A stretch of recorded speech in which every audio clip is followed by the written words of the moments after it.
in Brazil did about 1% of what Trump did and banned from politics for nearly a decade.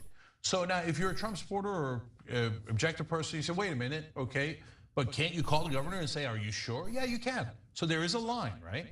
And so it's not, you can't ever call the governor, and you can't call the governor or whoever's counting the votes and say, find me the goddamn votes. I don't care how you find them, just find them, right? So where's the line? The line is, yeah, you can inquire, right?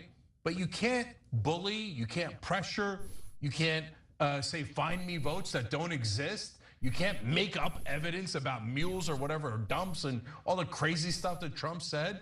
He was trying to steal the election. It is not in dispute. Every sentient person knows it. The only question is, what kind of political games are we gonna play, and how much is he going to be able to get away with it? Right, and since the call or calls weren't recorded, I mean, it's all you can do is speculate, right? Because it really depends on what Trump was really saying there. Was he saying, find me or make up fraudulent votes in order to overturn the election results in Arizona?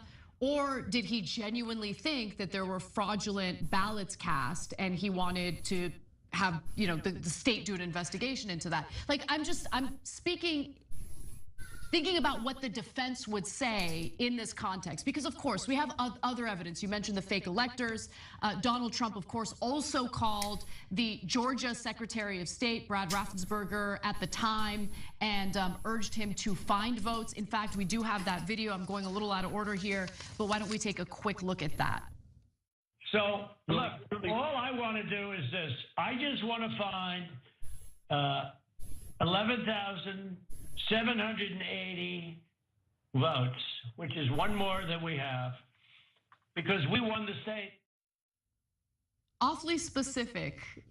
The number is awfully specific there. Okay, yeah. So that, look, guys, that's where it goes. So first of all, on the recording point that Anna made, thank God the Raffensperger recorded it in Georgia, because now that it's not recorded in Arizona, they're like, doesn't count, doesn't count. And then when it's recorded in Georgia, they're like, can you believe he recorded it? Why? Because you're worried your guy is gonna get caught, because you know he's a criminal and you know he wanted to do a coup and you love the idea of the coup. So like, God damn it, why did they record it in Georgia? Now they have evidence. And guys, so how do you know, where's the line? How do you know, right? Going and asking, hey, are you sure? Can you do another count? Can you do a hand count? Fine, right? Find me 11,780 votes, because then I'll win by one vote, is way, way past the line. Here's what's not past the line. Hey guys, I want another recount or a manual recount or something along those lines, because I want to make sure who won, right? And if it turns out Biden won, hey, it is what it is, but let's make sure. That's a totally fine conversation. Look, just find me 11,780 votes so I win by one is not a fine conversation. Right. And that's what Trump did all across the country. And you all know it. If you're MAGA, you know it too. You just like it. You're like, that's my guy. He'll do anything so we can win and be in charge again. Just be honest. Now let's pivot to the reaction to all of this. So Ducey is no longer in office. He's no longer the governor of Arizona, and he did decline to answer specific questions about this report. But a spokesperson for the former governor did respond and said, quote, "This is neither new nor is it news to anyone following this issue the last 2 years. Governor Ducey defended the results of Arizona's 2020 election. He certified the election, and he made it clear that the certification provided a trigger for credible complaints backed by evidence to be brought forward. None were ever brought forward." And so what is Trump saying? Well, a spokesperson for Trump declined to respond to questions about the call with Ducey, and instead falsely declared in a statement that the 2020 presidential election was rigged and stolen. Of course. He also said that this is a witch hunt meant to hurt Trump's chances of winning the 2024 presidential election. And what about Pence? Because remember, part of the allegations here is that Trump pressured Pence to pressure former Arizona Governor Ducey, and Pence was asked about that during a recent interview over the weekend. Let's watch. You are clearly saying you did not pressure the governor, but were you being pressured by Mr. Trump to get those, to influence Doug Ducey? And did you talk about this with the special counsel? No, I don't remember any pressure. Look, the president and I, things came to a head at the end. Margaret, I've spoken about very openly, and the president and I continue to have a strong difference. I'll always believe that by God's grace, I did my duty under the Constitution that day in presiding over a joint session of Congress in the aftermath of the mayhem and the rioting. But in the days of November and December, this was an orderly process. You'll remember there were more than 60 lawsuits underway. States were engaging in appropriate reviews, and that these contacts were no more than that. So Pence is denying that he applied any pressure to Governor Ducey, but more importantly, he provides some cover for Donald Trump in the context of that interview because he is terrified of Donald Trump, much like Ducey was, because Ducey did not want to engage in any type of public scuffle with Donald Trump, and so he, tried to keep his powder dry while trying to also do the right thing, which he did do to his credit. However, that did not persuade Trump to avoid attacking him. Ducey was planning to run for a Senate seat, but ultimately decided against it after his relationship with the MAGA base had soured following his unwillingness to do what Trump wanted him to do. So Doug Ducey and Mike Pence in this case are both a mixed bag. So you got to give credit to both of them for doing the right thing and not participating in the coup. And they were critical parts going, Ducey saying, sorry, you have no evidence. I'm not going to overturn results with no evidence. So a little bit of a hero for that. Mike Pence, look, man, I got 1,000 issues with the guy, but that guy did not leave the building when the Secret Service said, Mr. Vice President, Trump supporters are coming to murder you. They were chanting, hang Mike Pence. And he said, I'm not leaving, okay? He deserves enormous credit for that. Having said that, both Ducey and Pence are both protecting Trump here for their own political careers. I mean, Pence saying that there was no pressure. Are you kidding me? No one on earth believes that, right? And it'd be way more believable a lie if you said, well, there was a lot of pressure on me, okay? And I'm sure that there was pressure on Governor Ducey, but not out of bounds, not illegal. You could say that, right? And that's a more credible lie. But saying there was no pressure is absurd. And so there's a second reason why they don't do it, not just politics, because they're worried it's going to implicate themselves. If Pence says, yeah, Trump pressured me and I pressured Ducey, then he's on the hook. So that's why he's got to lie.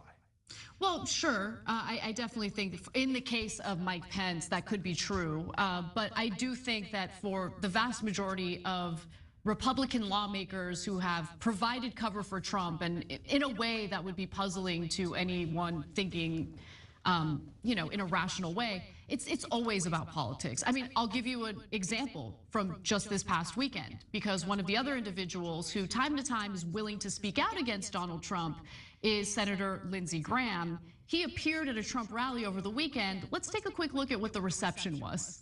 Oh, no. One person who disagreed with Trump about overturning the election was South Carolina Senator Lindsey Graham, booed today by Trump's loyal supporters. Even Lindsey down here, Senator Lindsey Graham. We love Senator Graham. We're gonna love him. So they booed him because of those disagreements with Trump, even though Trump was saying, we're gonna love him. No, he's such a sad little collaborator. Like they just bring him out every once in a while now as like a puppet to kick around a little bit. It's so embarrassing. It's the most wonderfully humiliating thing I have ever seen in politics. And man, American politics is full of humiliations. But Lindsey Graham coming out there and going, well, I mean, maybe we should have a democracy. And then they're like, boo! And then he comes out the next time, he's like, oh, Trump is the best. Where's his boots? I love them, they're delicious. And they're still like, boo, you loser. He's like, okay, no problem. But Lindsey Graham, Jesus, man. Self-respect, he's never even heard of it. You can't straddle the providing Trump cover category and the I'm a rational thinker who's gonna speak my mind category. You can't straddle it, you gotta pick. And Lindsey Graham clearly tried to straddle, it's not working out for him. And as you can see from other individuals in the Republican Party who have refused to go along with Trump's demands, they know they've lost support among Trump supporters, which is exactly why Ducey is no longer, at least for now, seeking a Senate seat. Yeah, but unlike Doug Ducey and Mike Pence, who at least have some redeeming qualities, like Pence doing the right thing and not violating the Constitution and not trying to participate in the coup, Ducey saying, no, you need evidence and you have no evidence and we're gonna let the vote stand. Those are huge redeeming qualities for otherwise mixed politicians. Lindsey Graham has zero redeeming qualities. Warmonger, serves the rich, loves tax cuts for the rich, wrong in every way, shape, and form, a disgusting, corrupt politician who's also a sniveling little weasel who like humiliates himself for kink. Thanks for watching The Young Turks, really appreciate it. Another way to show support is through YouTube memberships. You'll get to interact with us more. There's live chat emojis, badges. You've got emojis of me, Anna, John, JR. So those are super fun. But you also get playback of our exclusive member-only shows and specials right after they air. So all of that, all you gotta do is click that join button right underneath the video. Thank you.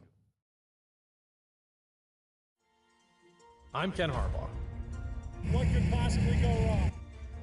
This is Burn the Boats, a show about making tough calls in tough times. America today faces a critical test. Our democracy is under threat. But good people are rising to the challenge. Now is the time to go all in. Now we burn the boats.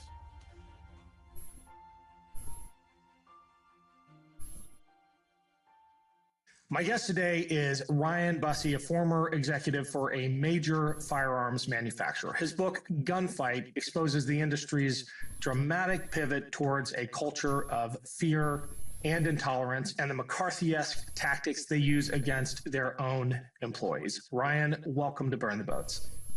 Thanks so much for having me today, Ken. Appreciate being here. Of course. I first learned about you a little over a year ago when I read an op-ed you wrote with the title, "Shootings Aren't a Sign America is Broken. It's Working Exactly as Intended." Let's start there. You imply that this era of mass shootings isn't some tragic byproduct of decisions by the gun industry. It actually has made them vastly wealthier by creating a climate of fear, which they continue to foment and which delivers massive profits. As someone who's been on the inside of this industry at the highest levels, can you help us understand the mindset of its executives? Because I have to believe that there's a serious degree of denial at a deep psychological level that's required to maintain this fiction that they are not individually a leading cause of kids being slaughtered. It's either that or they're just plain evil. Please help us understand. I think and there is a denialism, and to jump to the very front of this, if you ask any of them, many of them I considered friends, close friends for a long time. Nobody, at least very few, perhaps nobody, thinks that they're doing this or advocates for doing it.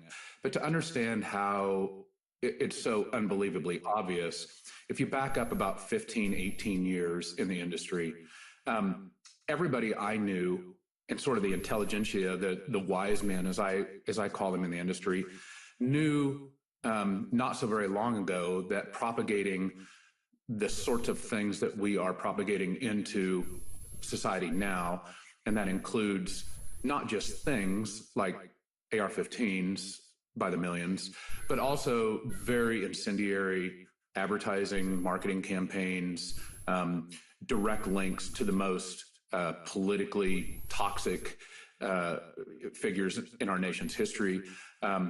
Those things did not happen in the industry 20 years ago. And it wasn't because laws were in place to keep those things from happening. They didn't happen because there was a voluntary prohibition against them in the industry. In other words, everybody kind of got together, said, we're not going to allow any display of tactical gear in the industry's own trade shows, which is an actual truth, right? There was no tactical gear allowed in the industry's own trade shows. Why? Well, again, it wasn't a law, it wasn't some nefarious socialist communist thing from the Joe Biden presidency. The industry itself said, displaying or propagating or selling or marketing this stuff could lead to really bad outcomes.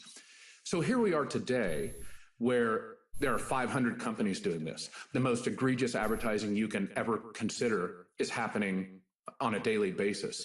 So why is it that 20 years ago the industry knew, and I was a part of it then, and proud to be in it, but why is it that the industry then knew not to do that? And here we are today with it happening at warp speed, I have to think, if you knew it was bad 20 years ago and you're doing it at warp speed now, how did you not think we would not end up here? Of course we knew we would end up here. I grew up in a military family, joined the Navy. You grew up hunting. Can you describe for the rest of our audience, though, what you mean by tactical gear? Paint the picture of what a trade show looks like today. The images they're selling, the lifestyle. I mean, you refer to the tactical lifestyle, and it is such a different picture than we had just 20 years ago in these trade shows, in gun-owning America writ large. How does it look today? So first off, the air quotes here, I've got my fingers up, the tactical market is now the leading driver of the firearms industry. Again, 18, 19 years ago, it was not allowed in the industry trade shows to display a tactical glove, a helmet, something that the police officers wore, something a SWAT team would wear, a bulletproof vest, tactical boots, tactical guns, tactical ammunition, tactical optics. None of that was allowed. And to understand why, we should grasp what tactical means. The word tactical means planned military operation, right? It's something you plan. It's an offensive operation. You sit around in a planning room, you get your troops together, you give them the tactical gear, you send them out, and they go do something. So it's not like you're sitting at home defending yourself against an armed band of thugs, right? That's not what tactical is. It has nothing to do with self-defense. It's about being offensive. So again, 20 years ago, the industry said, encouraging everybody to be offensive, probably a bad idea. So no tactical gear was allowed. You walk through the biggest trade show, the biggest gun trade show in the world, which is usually held in Las Vegas. It's the big industry show. It's called SHOT Show, Shooting, Hunting, Outdoor Trade Show. You walk through it, and not so long ago, the gun industry there appeared like what many people think the gun industry would. Target shotguns, hunting guns, some self-defense pistols, the sort of thing that I think is, in my opinion, defensible, responsible firearms ownership. That's what the whole show was. If you wanted to see tactical things or touch tactical things, you had to be either a credentialed military officer or a credentialed police officer. There was a curtained off area of the show. You could go in there if you were one of these types of people, and you could see the tactical stuff, because that's what the tactical stuff was for. Today, if you go in there, I don't even know how to describe to you. Like, nothing I would tell the listeners could prepare you for how shocking, how completely pervasive, how the tactical mindset, the tactical lifestyle. I mean, Ken, I am not lying to you when I tell you can now buy tactical underwear in the SHOT Show. So it is all tactical all the time. Long range tactical, short range tactical, AR-15s, 500 companies selling them. Probably between 500 and 1,000 companies selling tactical gear. Everything. I mean, you can buy tactical AF, as in tactical as fuck pants, right? That's an actual kind of pant you can buy. If we had the next 30 days to list all the tactical gear that you see and can touch now in the SHOT Show, we don't have enough time. If this podcast ran 24/7, that's what it's like.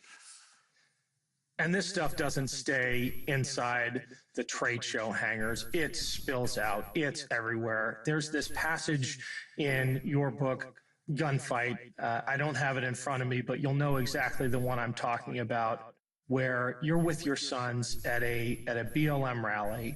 And speaking of this offensive posture that's so pervasive in gun culture today, someone literally gets in your son's chest, finger in his chest, and you describe the weapon he's carrying, which is not a self-defense weapon. Can you relay that story for us as kind of the exclamation point on how this tactical lifestyle has spilled into the streets? Well, it's very interesting. When I had my book done, and when I was speaking with my editor kept telling me, yes, the book's awesome. We need one more scene. You need to remember one more thing to put the readers right in the middle, put them there with you. And I kept telling her, I don't have anything else. Well, then we went down, this was June 6th, 2020. I know a lot of us have tried to put 2020 out of our minds, but you remember the kind of social turmoil that was happening 2020. My kids, my wife and I went down to this rally in the middle of town. And there at the rally were between 100 and 150, again, air quotes here, Second Amendment patriots. And I saw these people and I thought, you know, for me, it was a little bit like as if I was like a food executive for a mac and cheese company. And I walked in the store and I looked up on the shelf like, oh, there's my mac and cheese. That's the product I made.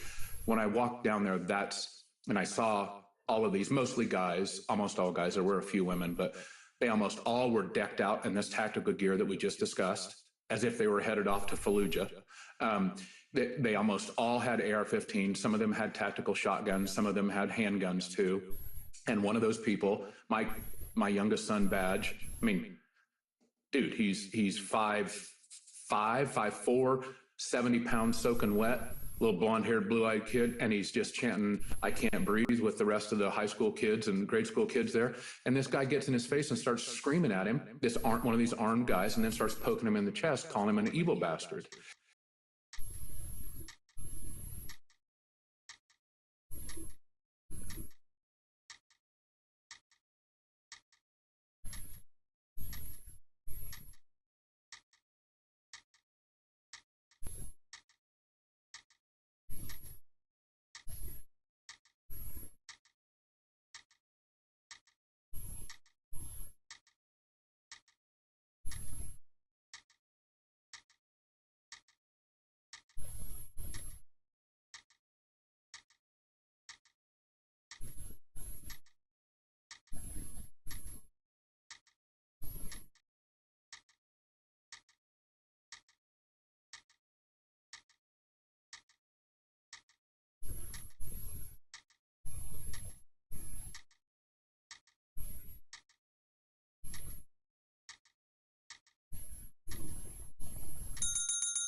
screaming at him, one of these armed guys, and then starts poking him in the chest, calling him an evil bastard. And I lost it. I mean, not just because it was my son, and I was very concerned for waving lighted matches around gasoline like that. It felt like the whole place could have exploded, I just feel like the whole country was that way. But also, it broke every norm of responsible gun behavior I could think of. Taking loaded guns into a place like that, intimidating people with them, open carry, marching up and down the streets. And if that wasn't sort of foretelling what we saw on January 6th, well, we know it was. You addressed the breakdown of these social norms within the industry in a recent ProPublica interview. You said that there wasn't a time too long ago, maybe 15 to 20 years, when the industry understood that a sort of fragile social contract needed to be maintained on something as immensely powerful as the freedom to own guns. And so the industry didn't do certain things. You've talked about this already. Didn't advertise in egregiously irresponsible ways. It didn't put company growth above all other things. There were just unspoken codes of conduct the industry knew not to violate. If those were upheld by social norms that have since crumbled, is there any hope that societal pressure and a return to those social norms can steer the industry back to being responsible, or are we way past that point? You know where I'm going with this. Is it time for the kind of legislation that is sometimes required to correct a breakdown in social order? Well, on one hand, I'm really kind of hopeful that we can fix it. And the reason I say that is because I lived in the industry where these very conscious decisions were made. It's not like gravity came down upon us and we're like, oh man, have to live with this new law of physics. It's not that way at all. And it's the same way with our politics, really, if you think about it. So many of the things that happened during the Trump years were not legal issues, although we're dealing with his legalities now. They were breakdowns in norms. They were things we chose. Well, we can unchoose them. So in that way, it's really quite simple to fix it. It doesn't require 2/3 votes in the United States Senate. It doesn't require veto overrides. It doesn't necessarily mean we need bombast from senators and Congress people to get all this done. They're just norms we chose. We could unchoose them. Now, as we both know, it's a lot easier to say that than to reinstitute norms of behavior. I have long believed that for gun rights, the most pro-Second Amendment position is the most ardently responsible position, because I think this right that we have to do with firearms in the United States is probably the most important and fragile thing about our democracy. We entrust ourselves as citizens to own something very powerful and that can remove rights of many, many other citizens in just a couple seconds. And with that kind of right comes immense, immense responsibility. And I think, as with so many other places in our country right now, our balance between rights and responsibility is really out of whack. And so I think we as citizens, especially gun owners, like myself, I'm a proud gun owner, own lots of them, hunt and shoot with my boys, believe in self-defense. Either we refind this balance of responsibility, or the people of the country are going to find it for us. I'd rather do it voluntarily. Yeah.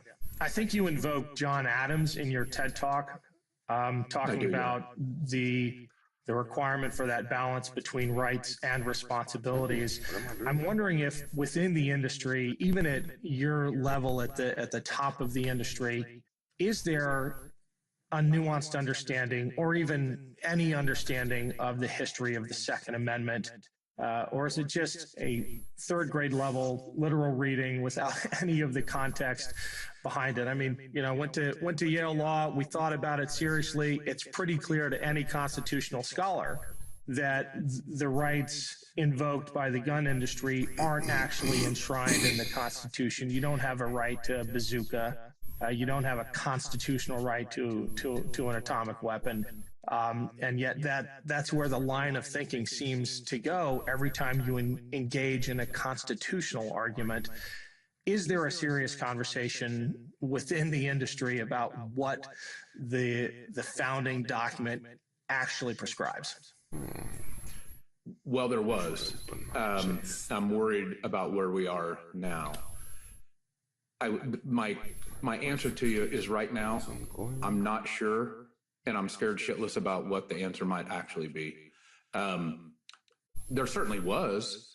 Right up until the last few years. And again, if this sounds like it's mirroring our politics, you could ask this same thing about Republican politics, right? You could say, do these people, are they just doing this for show, or do they really believe the election was stolen?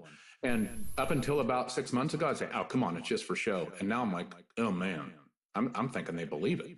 And it's quite similar to that in the firearms industry. Forever, for my existence, everybody understood that, again, this balance of responsibilities and rights meant that certain municipalities, states, regions, whatever, had the right to impose different regulations because the Constitution allowed that.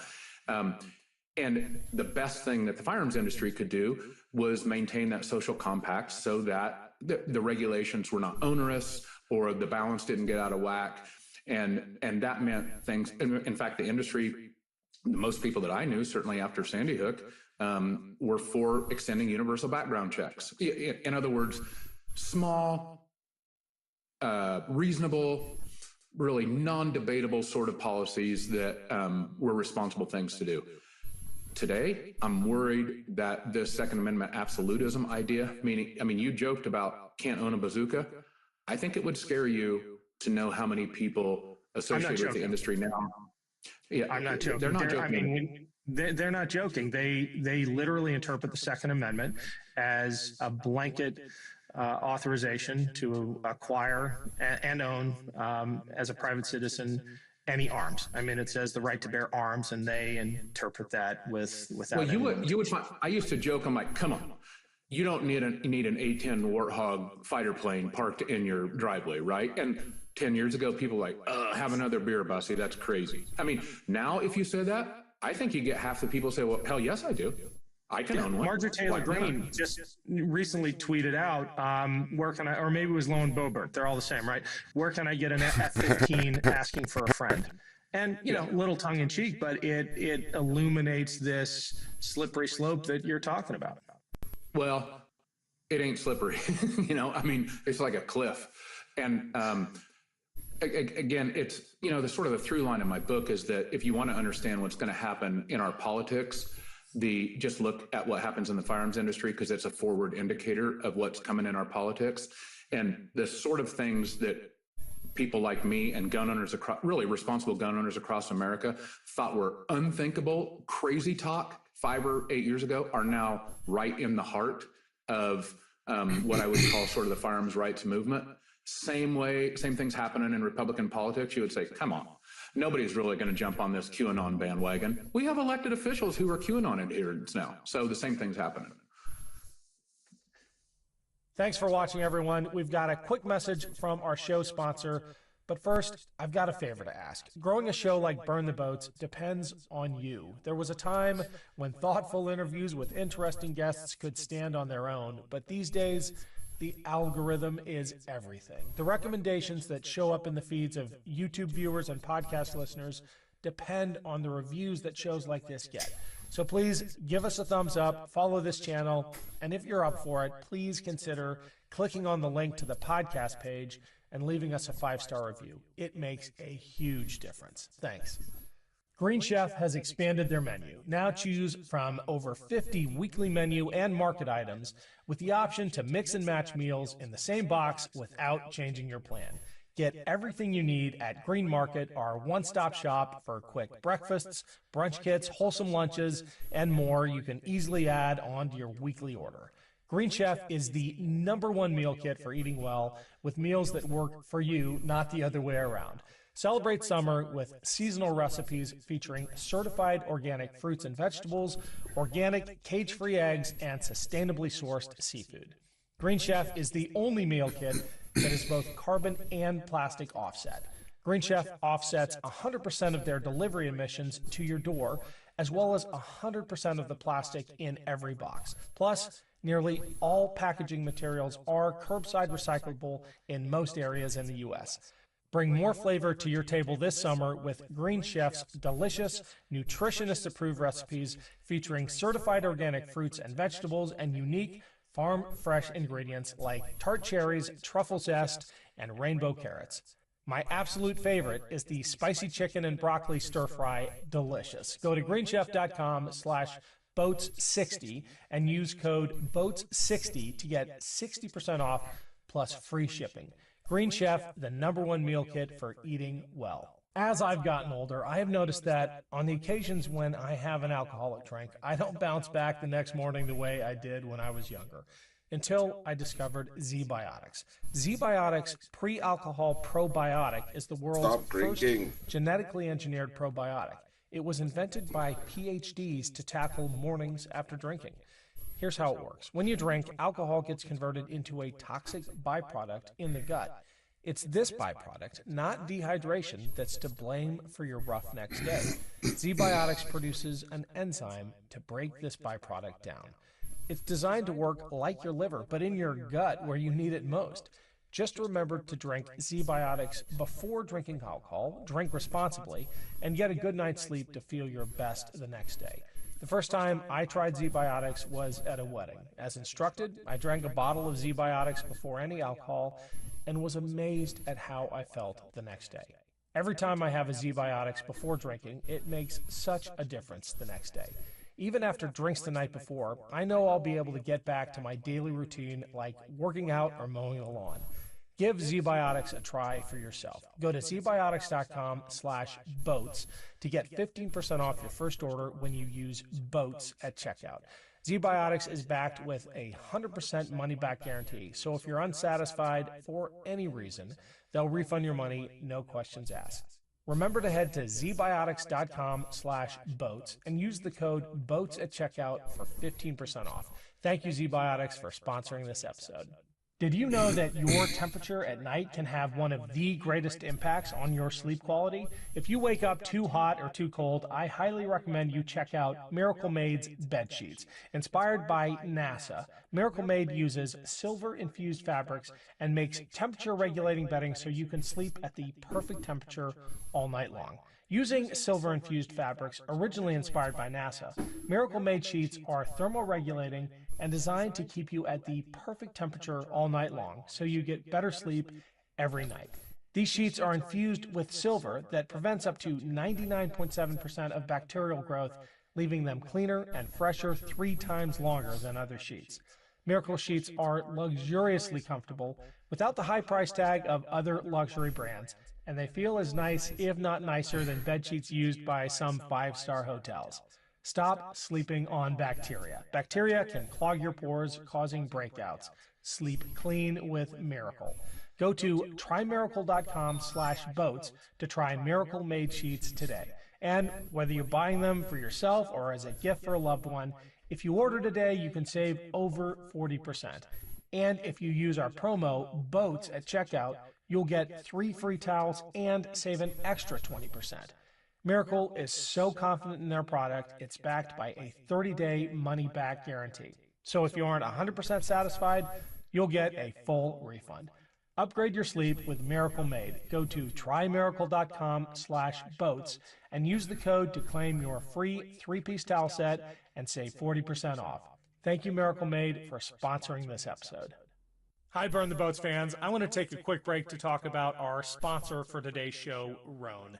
Men's closets are long overdue for a radical reinvention, and Rhone has stepped up to the challenge. Rhone's commuter collection represents the most comfortable, breathable, and flexible clothes I've ever found. Rhone makes it so easy to get ready for any occasion. The commuter collection offers the world's most comfortable pants, dress shirts, quarter zips, and polos. Rhone's comfortable 4-way stretch fabric provides breathability and flexibility that leaves you free to enjoy whatever life throws your way, from your commute to work to weekends at the kids' ball games. Looking good is easy with Rhone's wrinkle release technology. which makes wrinkles magically disappear, seriously, as you wear the products. It's really that easy. I don't have time between work and family and everything in between to worry about dry cleaning or ironing. With Roan, I don't have to. I just wear and go. And I feel great doing it. Even after a long day, Roan feels clean and new and just as comfortable as the moment I put it on. You got to try it out. Head to roan.com/boats and use promo code BOATS to save 20% off your entire order. That's 20% off your entire order when you head to RHONE.com/boats and use code BOATS. Trust me, Roan makes choosing what to wear not just easy, but classy and comfortable. That's roan.com/boats. You've said that there's no nuance left at the NRA, and we'll talk about some of the even more extreme organizations as well. But when their rhetoric seems to have gone to like the maximum fear-mongering extent possible, where do they go from there? If they are literally at the point where they are convincing their followers and their political mouthpieces are parroting this, that the socialist government of Joe Biden is coming after every gun, how do you keep ramping that up? I mean, I guess there's a hopeful element to this question, in that at some point rhetoric becomes so absurd that its purveyors lose authority, lose moral authority, lose credibility. You've been in this world longer than I have. Where do you see it going? Well, you can, I'd like to think you're right that there is this jump the shark moment where reasonable people in the country say, okay, obviously these people are crazy. They're espousing things that are nuts, right? I have missed my guess a few times, though, about how soon we're going to get here, because I thought we've reached that point about 4 or 5 times already. Yeah, me too. To give you an idea of where this is going, and it goes right back to the interpretation of the Second Amendment. The country from the 1930s to 2008, we basically went 75, 80 years without really any meaningful Second Amendment Supreme Court case. And for the most part, during that time, gun legislation, gun laws were ruled by a U.S. Supreme Court case called Miller. I don't remember the rest of you maybe do, but essentially it said you balance rights with the needs of a society that needs to remain safe. So every law that came before the Supreme Court had this balancing aspect. People want to be safe and maintain their rights, and we also have the right to own guns. Scalia with Heller upended that. And then Bruin last year really upended that. And so the NRA has seen all this sort of like a dog catching the car. And now the NRA has gone from, yes, we have the right to own guns. Yes, we have the right to self-defense. Again, things that I believe, to now to jack it up a little bit more. Now they say, you must own guns to be ready for an armed civil war. You have the rights. You must. You have a patriotic duty to buy guns to be ready to use against your fellow citizens when the time is right. So you see, now it's gone from self-defense to prepare yourself to shoot fellow citizens and be proud of it. The industry is preparing people for an armed civil war. People are training and engaging and arming themselves for an armed civil war. I say it's sort of like you dump 50 million hammers into society. Somebody's going to find a frickin' nail, and that's what I'm worried about. Me too. We've had some shocking conversations recently on this show with people like Stan McChrystal, who are terribly worried about this. And you would know, right? He led our counterinsurgency efforts in Iraq and Afghanistan. I've got to ask, though, and back to your encounter with this Second Amendment patriot, so-called, at the protest with your sons, how tough are these guys really? I encounter them as well. And I think about the guys and women I served with overseas and how most of them just laugh at the cosplay, at the tactical lifestyle, as you described it. Can you shed some light on like the mentality of people who dress up like that, who compensate for something in their lives by wearing tactical AF underwear? So I think two things can be true here. First off, your insinuation about the degree to which they're jokes. We in the industry, we had two words for them. Some people call them tactards. Some people call them couch commandos. Okay, and so you can get from those neither one of those terribly politically correct terms the degree to which the industry itself sees these people as jokes. So yes, there are that. You know, we've all seen the pictures. It's easy to joke about them. I think most of them are gutless. Most of them are cosplay, but an increasing amount are ex-special forces guys, are military officers themselves, actually have some training. And this is a lot like January 6th, right? A lot of those people were jokes, just enough of them actually knew what they were doing. And I guess I think of it again back to that match and gasoline thing. Even if most of those matches are limp and wet, it only takes one really hot one right next to the gas, and a lot of damage can be done pretty quick. So I think your insinuation is right to a large degree, but I'm worried about the small instances where it's wrong. That is such a validation of a thesis I've been working on for a long time. The vast majority are clowns, but it really doesn't take many force multipliers, as we say in the military, to marshal that energy, that propensity for violence to do incredible damage, as we saw on January 6th. The tactical formations on January 6th that led the breaches, those were disciplined folks. A lot of them were vets. So I see exactly... You had what? Thousands and thousands of people there. Think if you just had 50 with loaded, or 20 with loaded ARs and a bunch of 30-round magazines going to town. I mean, 5. Man, that would have been, that could have turned into something unbelievably tragic. Yeah. You focus a lot on the NRA, but I think we'd be remiss if we didn't acknowledge that there are even more extreme groups out there.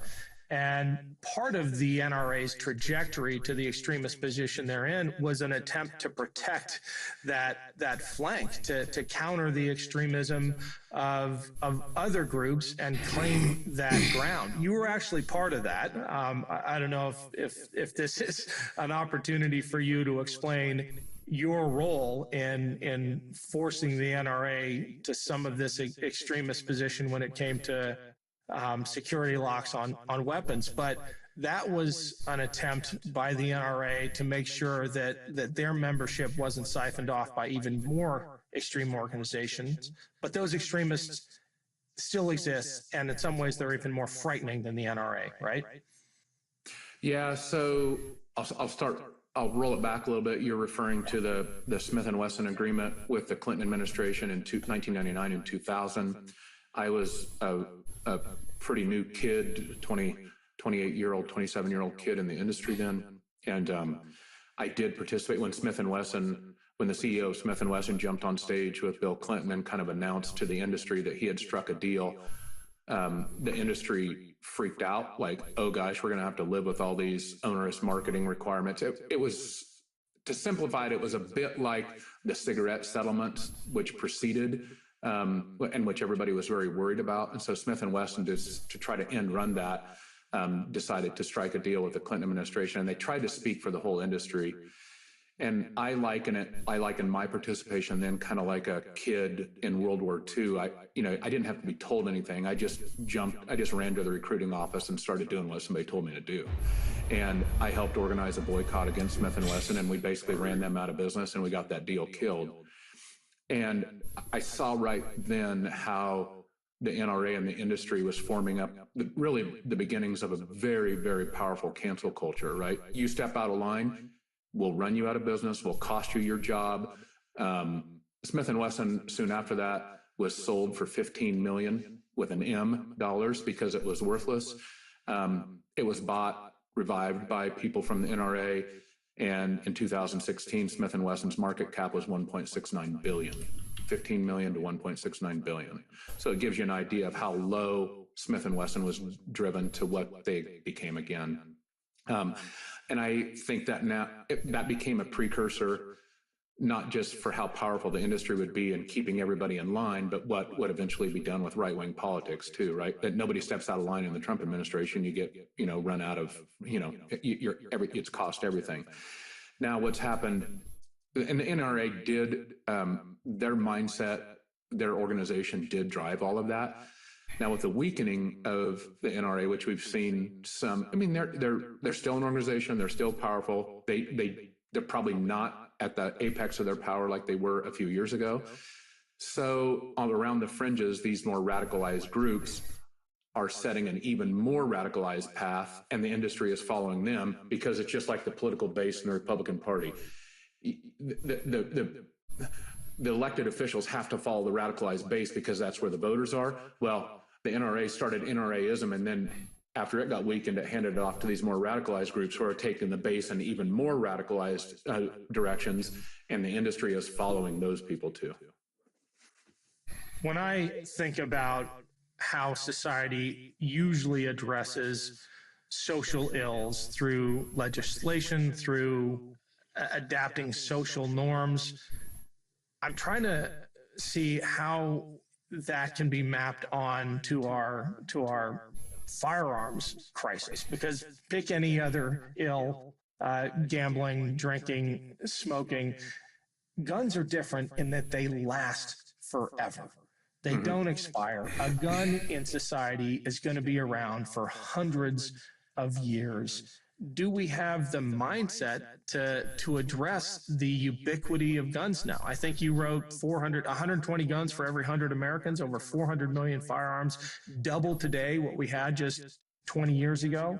And it's not like we can pull them out of circulation the way you can with the consumable. No, and again, this is why I think this really, a lot of people don't want to deal with the issue of guns. It's kind of heavy. It seems intractable. And yet, I think that this is the test of our democracy. We either figure out a way to deal with this, and it's not going to be, nothing in a democracy is perfect. I'm so over on both sides of this. We have to have all guns all the time, or we're going to take people's guns. Come on. That's not the way democracy works. Definitely not ours. It's going to be messy in the middle, in the gray space. Welcome to doing the hard work of a democracy. You make it a little bit better instead of making it a little bit worse. All of the facts and figures that you rightfully note in your lead into that question are big issues. They're big problems / opportunities / both, whatever. They're a test. If we're going to have a right, again, as immensely powerful as the right to own guns, which means, I mean, with that thing in your hand, you have the ability to literally take away dozens, if not hundreds, of people's life, liberty, and happiness in a few seconds. That's a pretty damn powerful right. If we can't balance that and figure that out in this messy gray space, I'm not real hopeful about the rest of the democracy. I make a point of reading the good and the bad comments on authors who we have on the show, and you have made some real enemies after leaving the industry, especially after writing Gunfight. I think the NSSF called you a self-aggrandizing corporate hypocrite, bloviating about gun control to the liberal media. First of all, congratulations. I think you can judge somebody as much by the enemies they have. And that's the good things to say about me. You have paid a personal cost for speaking out. This is a complicated lead-in to a question about leadership, patriotism, and fatherhood, because we're having this conversation around Father's Day. I think we're going to release it on 4th of July. How do you talk to your sons about patriotism and standing up for what's right, regardless of the cost? I guess, and I appreciate the compliments. And yes, sometimes, I don't remember, I think perhaps Teddy Roosevelt said something one time about how you can be measured by your enemies just as much as you can be measured by your friends. So yeah, there's some credit to be taken there. But you know, my boys and I and my wife, we don't spend a lot of time analyzing a lot. And a lot of people have said, are you sad you did it? Or are you regretting? I just got to the point I didn't feel like I had any choice. the day we went to that BLM rally, we didn't feel like we had any choice. It needed to be done. The degree to which the industry was off the I have a lot of people who worked in the industry or still work in it who quietly call me and say, thank you for doing this. It's way worse than you say it is. Somebody's got to say it. And I'm like, well, you know, we could put your name on a byline in the Atlantic too. I'm like, no, I'm not doing that. But so I get it. Maybe I did more and more publicly than most people will. But I still don't view it as a hard decision. I don't view it. It wasn't like a touch and go, oh gosh, should I do it? It so obviously needs to be done and said that somebody had to do it. Non sequitur, but not really. Can you talk about what your boys are up to now with Held versus Montana? Yeah, so I'm on the day we're recording this here, I'm going to head to trial with them in about 20 minutes. They are part of a groundbreaking climate lawsuit against the state of Montana, essentially alleging that the outright 100% focus on fossil fuels and the crushing of renewables by the state, which is essentially a policy by the state, violates these kids' right to a clean and healthful environment. And that phrase, clean and healthful environment, is deliberately written in to the Constitution of Montana. And unlike a lot of, and this was it's such a magical time. I've sat in trial all week watching this. Unlike constitutional questions in the United States, we still have 9 of the 100 framers, still 9 of the framers of the 1972 Montana Constitution alive, including the one who wrote the preamble and helped construct Article 9, which is the right to a clean and healthful environment, which has an affirmative phrase in it that says the state and the people of Montana shall improve the environment for the citizens of Montana. Not may, not could, shall. And she was there. And so any debate about what this phrase means, well, there's not a lot of debate. The framer is sitting there. The person who wrote it and debated it is sitting there. And so it's been quite a magical time to see this. Now, it's a hard case to win. If it does, it'll be groundbreaking across the country. But these kids are just standing up for their future, and I'm really quite proud of them. They're an impressive bunch of kids. Well, it's groundbreaking either way. The idea that a generational fight like this over an existential question is taking place in full public view in a court of law, it's going to lead to others. So hats off to them. You're clearly doing something right. Happy Father's Day, Ryan. It's been amazing having you on the show. Hey, thanks for all the work you do. And, you know, here's to America. I love the flag in the background, and I'm all about taking back patriotism. So thanks for what you're doing.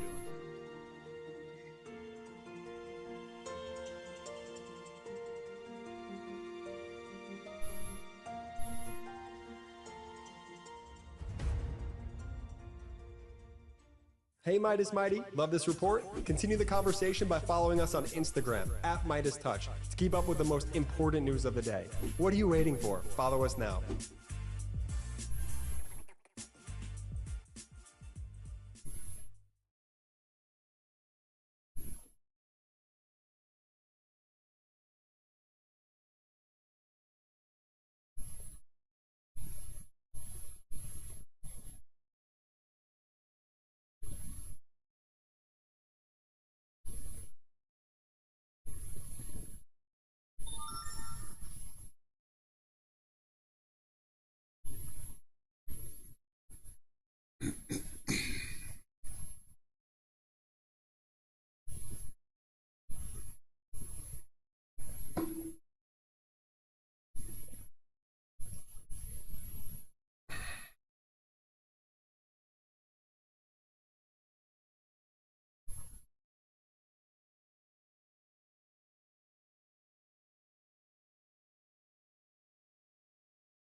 circle jerk conservative talking points. And we're going to see that there's something else going on here that is far more cosmic and deeper than what you can imagine. Yes, Jonathan, cosmically deep, powerful stuff. There is only power. In the last episode, we witnessed the crew interpret from a few verses in Exodus that postmodern...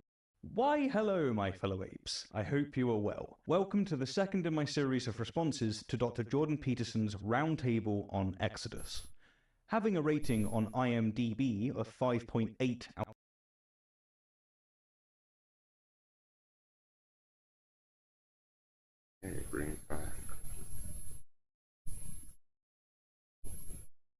from a few verses in Exodus that postmodernism is many bad, that Marxism is many sad, and, of course, that atheism has the problem of good. If theists are faced with the problem of evil, atheists are confronted with the problem of good. And we got all of this from just a few lines describing midwives refusing to kill baby boys on command of the Pharaoh. Far more cosmic and deeper than what you can imagine. And in this episode, we are still watching our literary scholars ricochet from the same verses on the midwives, but we're going down a very different path. The path of evolutionary morality. Now, as you're likely aware, I frequently disagree with Jordan on numerous topics, but on this topic, you're going to find that we share quite a lot in common. And, you know, I have in part Jordan to thank for my current moral views, and especially his amplification of Carl Jung.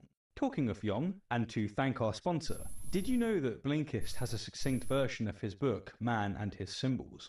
Well, with them having 5,500 titles covering 27 different categories, it's probably not all that surprising. They even have Jordan Peterson's Beyond Order and 12 Rules for Life. Blinkist provides key ideas from non-fiction bestsellers in minutes, and their app is really easy to use. What's more, for me at least, it makes for an awesome workout companion. If you have a title in mind, you can search for it, such as what I'm doing here with Charles Darwin's On the Origin of Species, which, I assure you, is exceptionally relevant to what we're going to discuss in this video. Now, one of the best things about Blinkist is that you can share your collections with anyone who has a Blinkist account by utilizing their Blinkist spaces, which for me, at least, has encouraged me to learn more. And if you sign up through me, you'll get a 7-day free trial and 25% off Blinkist Annual Premium. To take advantage of this great deal, simply click my link below or scan the QR code on screen. You've got nothing to lose. Alright, big thanks to Blinkist for supporting the channel, but now we must return to the book of Exodus. Part of the manner in which God is portrayed throughout the biblical corpus, but I would say in traditions around the world, as that phenomenon that alerts you to your own misbehavior. And it is really something, again, I really learned from Jung, contra Freud in some real sense, is that, and contra Nietzsche, who believed that maybe we could create our own values, is that there's something within that is transcendent because it isn't only in you, it's in everyone in some fundamental and real sense, plus it's eternal in some fundamental and real sense, and it calls you on your misbehavior. Alright, there's quite a lot said there, and so let's identify the claims. Jordan begins by highlighting our moral intuitions that guide us, if you will, noting that religious traditions typically identify this guidance with the transcendent. God is portrayed throughout the biblical corpus, but I would say in traditions around the world, as that phenomenon that alerts you to your own misbehavior. And I agree, we have deep moral intuitions, and the way that different cultures around the world have at least historically attempted to make sense of this is through their various religious beliefs. Jordan then noted that Carl Jung understood that there's something deep within us, whereas Sigmund Freud and Friedrich Nietzsche didn't. Something, again, I really learned from Jung, and contra Nietzsche, who believed that maybe we could create our own values, is that there's something within. And again, I agree with Jordan. We don't come with a blank slate. But here's where I disagree. Jordan insists that this intuitive force is within everyone, and thus exists eternally and fundamentally. Our conscience is not merely present in each individual, but it's a universal feature that transcends us. Because it isn't only in you, it's in everyone in some fundamental and real sense, plus it's eternal in some fundamental and real sense. Now, of course, Jordan's vague words of some fundamental and real sense, some fundamental and real sense, allows him to be interpreted in a few ways. For instance, it allows theists to interpret him as meaning that this thing within us is literally eternal and fundamental, that it's of a divine nature. There are, after all, a lot of theists that subscribe to the Daily Wire that literally believe in the doctrines preached from the pulpit. Likewise, many of the other esteemed colleagues at the table with Jordan take this stuff literally. However, these vague words also allow theists to dismiss atheists like me should we interpret Jordan in the same way as just laid out. Consequently, there's not much to be said here, since the terms are not clearly defined. Despite this, I'll comment all the same. While I think it's true to say that most of us possess this intuitive moral foundation, I think there's a small percentage of us that don't, namely psychopaths. Psychopaths are known for not having these moral intuitions. They're known for having impaired empathy and remorse, and bold, egotistical traits. More importantly, however, I think it's very obviously an error to infer from the fact that most of us have this intuitive force that it's therefore eternal and fundamental, even in a metaphorical sense. Our moral intuition dies when we die, and thus is no more eternal than is our sight. The fact that nearly all humans experience vision doesn't mean that vision is eternal and fundamental. Anyhow, back to the Exodus crew. So the problem on the atheist front is, on what basis can these things can be claimed as self-evident? What's the grounding for that if it's just not? And the postmodern critique of that in some sense is that, well, all that nonsense talk about rights and freedoms is it's just instrumental camouflage, hiding a more fundamental will to power and desire to oppress. A problem on the atheist front, huh? Atheists and theists alike seek an explanation for our moral intuitions, a grounding, as Jordan put it. What's the grounding for that? It's not uniquely an atheist problem. As we made clear in our last episode, the only supposed grounding for morality that's not available to the atheist is divine command theory, which, in fact, isn't morality at all. This was simply Victor's justice. Well said, James. It's might makes right. And upon presenting atheism with this problem, Jordan then gave us the postmodern critique. Because, of course, he bloody did. And the postmodern critique of that, in some sense... Oh, no, sorry, guys. He qualified it by saying, in some sense. Some sense. So critiquing his critique is pretty much pointless. There's too much wiggle room. And I've got to say, this postmodern boogeyman is a dialectical disaster. Conflating atheism, in some sense, with postmodernism as to hand-wave atheism away is akin to conflating theism, in some sense, with young earth creationism to hand-wave theism away. But putting postmodernism aside, and as said, there are many ways to make sense of our moral intuitions that are compatible with atheism. But rather than presenting a model myself, I'll let Jordan provide one in the following lengthy clip.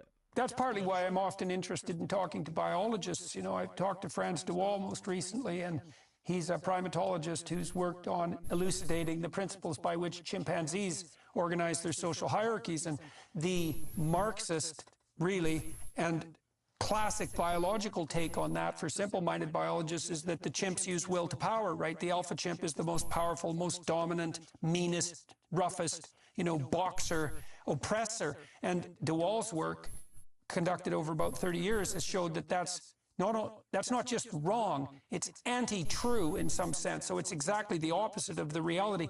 Now and then you can get a chimp who rules by power, but it destabilizes the troop emotionally and socially, and his reign tends to be short, brutal, and meet an extremely violent and murderous end. It's not an effective strategy, and what de Waal has shown that is to stabilize the iterative interactions within a troop. The alpha male, who sometimes can be the smallest male in the troop, has to be more reciprocal than any other individual in the troop. And so the basis of chimpanzee power is peacemaking, reciprocity, and stable long-term social relations between males and between the more authoritative males and females. In case you'd like to see what Jordan is conveying here on camera, I'd recommend checking out a documentary titled Rise of the Warrior Apes. It's available on YouTube. Within it, a very brutal ape becomes the alpha through force. But you can't lead if no one follows you. But since the alpha relies on strength alone, he lacks kinship with the other males, who eventually beat the living crap out of him. Those chimps who play that game of just sheer power never seem to last very long at the top spot. Chimp societies, like human societies, are predicated on group survival, and so nature heavily selects for reciprocative tendencies. Chimp societies are not one-dimensional strength-based, as Jordan was conveying. On this note, I want to pause here to ask you a question. Did you notice how many qualifiers Jordan gave us at the beginning? He began by mentioning the Marxist view of biology. The Marxist really Then specified that he's talking about the classical biological view. classic biological take. And then further specified that he's addressing the simple-minded biological take. For simple-minded biologists, which all amounts to him addressing quite the specific view, a view that's held today, ironically, by creationists, not biologists. Those that study nature have long known that social hierarchies are never this simple. Even Charles Darwin knew this, as we can see from a quote from The Descent of Man. When two tribes of primeval man, living in the same country, come into competition, if the one tribe included a great number of courageous, sympathetic and faithful members, who were always ready to warn each other of danger, to aid and defend each other, this tribe would succeed better and conquer the other. Selfish and contentious people will not cohere, and without coherence, nothing can be effected. A tribe rich in the above qualities would spread and be victorious over the other tribes.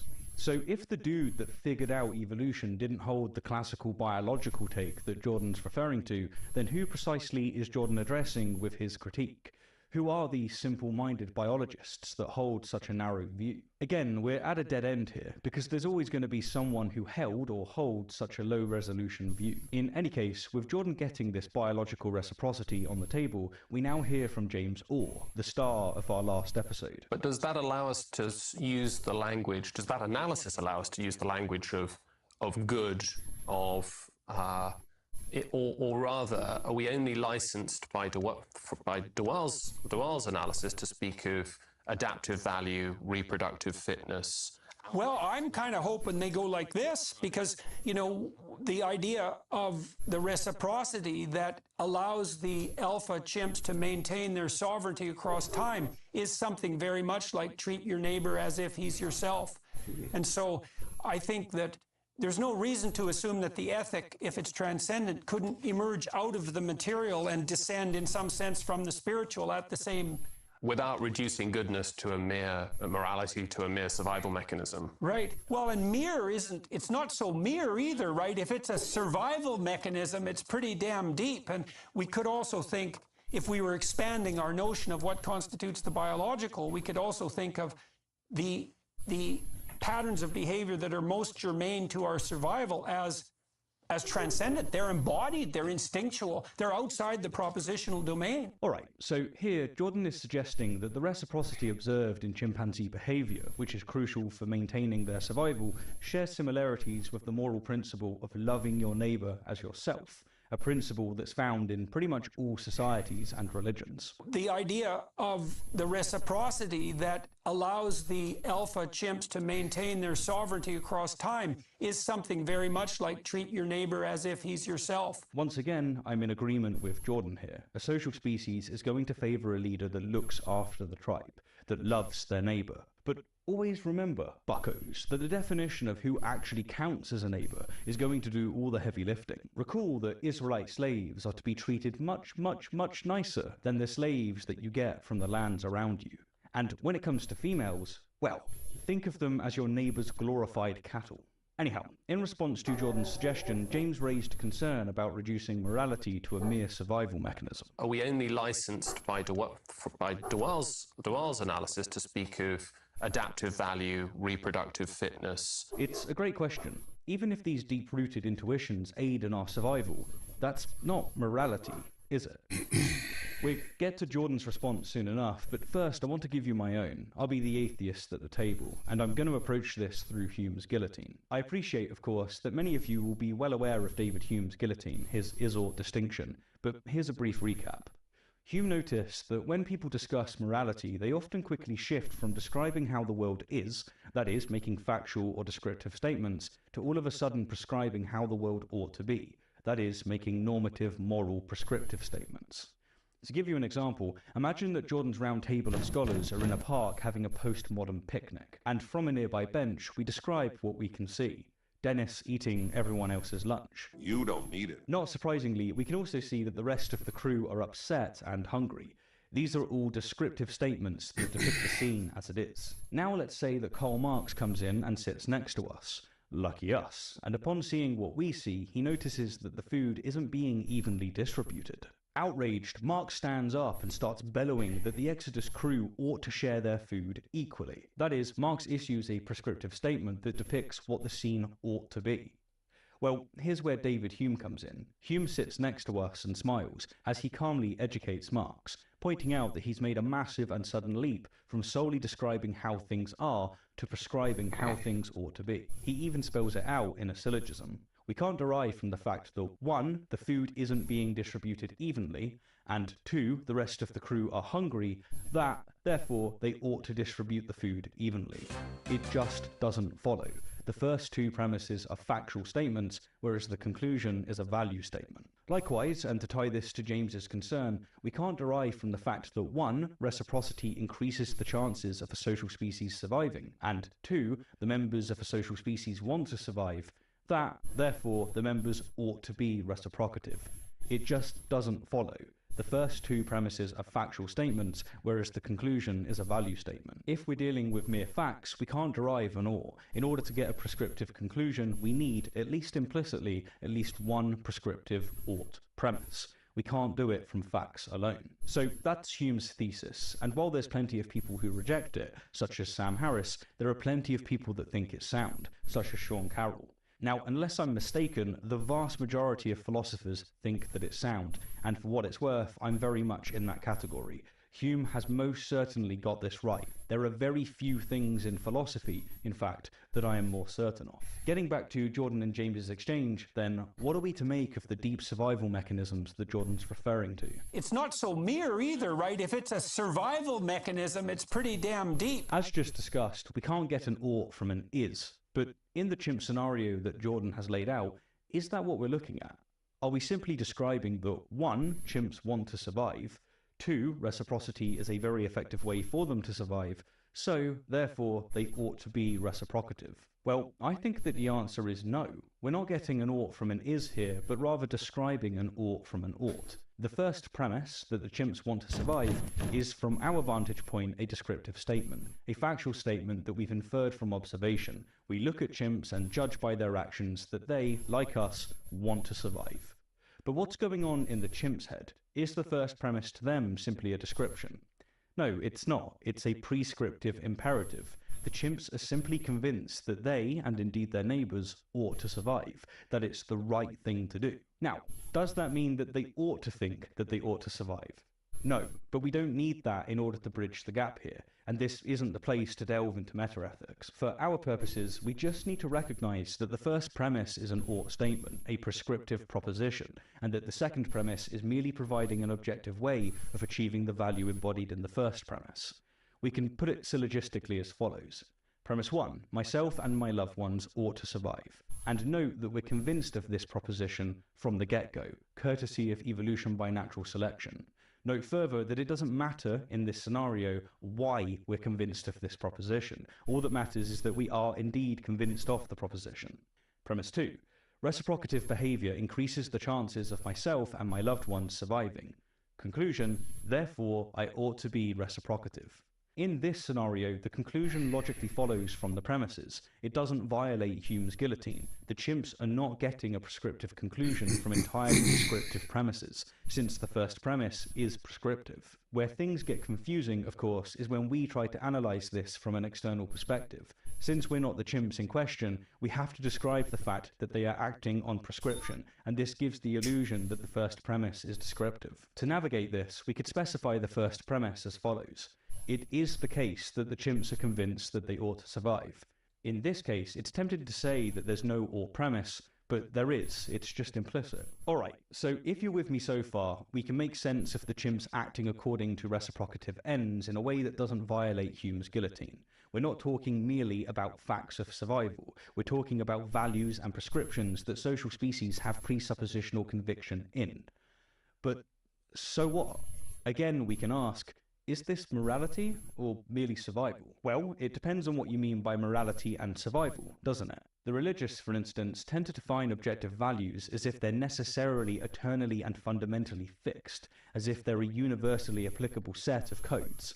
In this case, the answer would be no. We're not talking about morality itself here, but rather the way that God has seen fit to have us evolve to recognize morality. There's no reason to assume that the ethic, if it's transcendent, couldn't emerge out of the material. But if we define morality as simply right and wrong conduct, then we are talking about objective morality, namely evolutionary morality. Evolutionary morality states that there is an objective framework for moral behavior, where objective values can be understood as those that align with evolved tendencies and contribute to individual and societal flourishing. Now, evolutionary morality is compatible with a fundamental and eternal view of morality, as specified 30 seconds ago.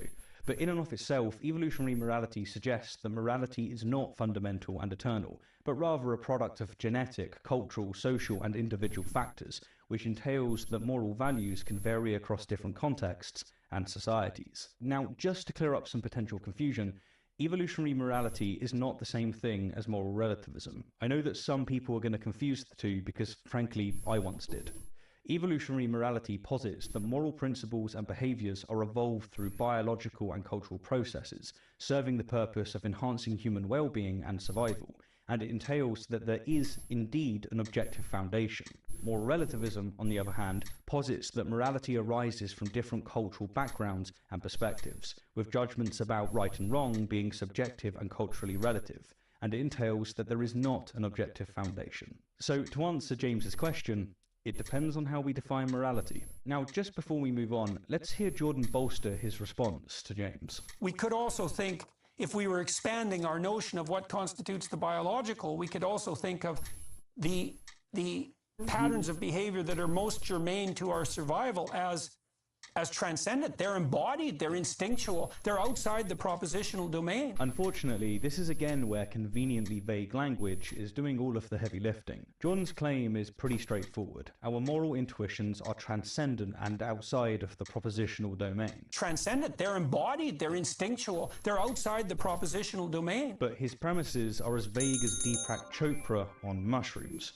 He's qualified that we need to expand our notion of what constitutes the biological. If we were expanding our notion of what constitutes the biological, and that we could also think of our patterns of behavior that are most essential to our survival in this way. We could also think of the patterns of behavior that are most germane to our survival as transcendent. I honestly don't know where to start with this, because I know that whatever angle I take, I'll be accused of just not understanding his cosmically deep wisdom. I will say this, however.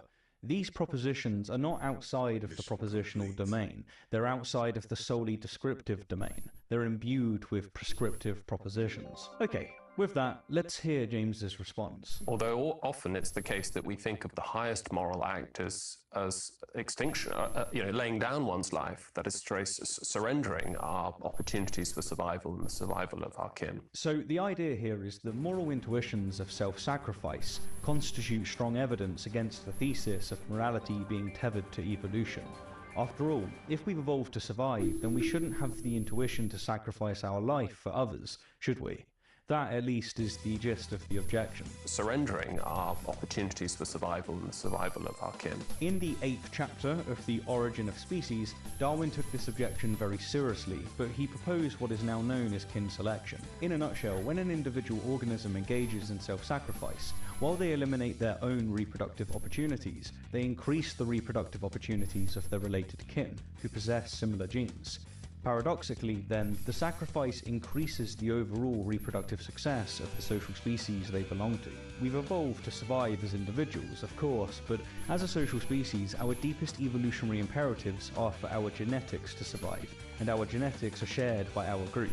We don't need to survive as individuals. Hence, the motif or archetype of sacrifice featuring so prominently in religions and so many of our heroic stories isn't arbitrary.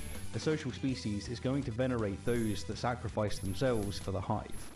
And talking of hives, if you want quite an obvious example of kin selection, consider the fact that when a bee stings a threat, they die. If evolution selected for individuals to survive, then the bee would never have evolved this mechanism, would it?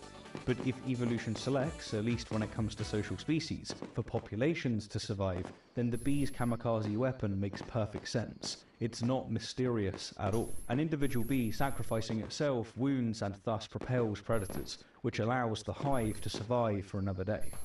Trust me, if bees are religious, they've got a Jesus. But unlike our Jesus, who sacrificed himself for a weekend, which, let's face it, isn't really a sacrifice in some sense, I'd like to think that bee Jesus actually sacrificed herself, and not to overcome the barbaric concept of inherited sin. Yeah, well, right. So there are definitely times where mere proximal survival seems to contradict an even deeper instinct. Yep, that's another way of expressing this. While we have an instinct to survive, we have a deeper instinct to make sure that our society survives, an instinct that we're not often even conscious of. Jordan then goes on to give an example of the Titanic and how the men sacrificed themselves to save the women and children. Many men sacrificed themselves to save the women and the children. And then he expresses that maybe the contradiction can be ironed out. If it's serving a higher order ethical precept that is even more fundamentally related to survival across time, then maybe the contradiction could be ironed out. I, for one, not only think that it can be ironed out, but that it very obviously is. I don't think it's hard to understand why we have these intuitions at all. Darwin got this right from the very get-go. Finally, James appreciates Jordan's rebuttal, and the conversation moves on to postmodernism, Marxism, woman ruining society, and what have you. I suppose in evolutionary terms, the logical thing would be, though, for the women and the children to go first on the Titanic. Yeah, well, the men are more expendable, right? Because you need fewer men. If push comes to shove, you need fewer men. And that is where I'm going to end it today. As I hope I've successfully communicated, it seems that I actually share quite a lot of the same views as Jordan when it comes to our moral intuitions. And I say seems because, unfortunately, it's really hard to know what Jordan actually thinks. He uses so many qualifiers, with his choice words being extremely prone to equivocation, as to make him as interpretable as much of the Bible. But at least in terms of the basic substrate, it seems that we agree. Where we disagree, it seems, is when he heavily suggests that the grounding of our moral intuition is of a supernatural transcendent source that's eternal and fundamental. I think that all of these ontologically extremely expensive propositions only serve to soothe our ego. They do not provide any further explanatory value. They are an egregious violation of Occam's razor. Evolution by kin selection provides all the explanatory value we need, and it doesn't cost us much in terms of what we have to believe. In fact, since most of us already believe in evolution, it costs us nothing. Whereas the view that Jordan is suggesting requires us to buy kin selection all the same, and then, in addition, that there's a supernatural realm, that this intuition of ours transcends the natural realm, that it's eternal for some reason, and that it's foundational to the very universe, again for some reason. This, my fellow apes, is an extremely expensive set of propositions to buy. And for what? Because it doesn't provide any more explanatory value. No, to the contrary, this raises hundreds of more questions that cry out for their own explanation. Occam is turning in his grave. Anyhow, as always, thank you kindly for the view, and an extra special thank you to my wonderful patrons and YouTube members. Thank you very, very much for your support. It really does make a difference.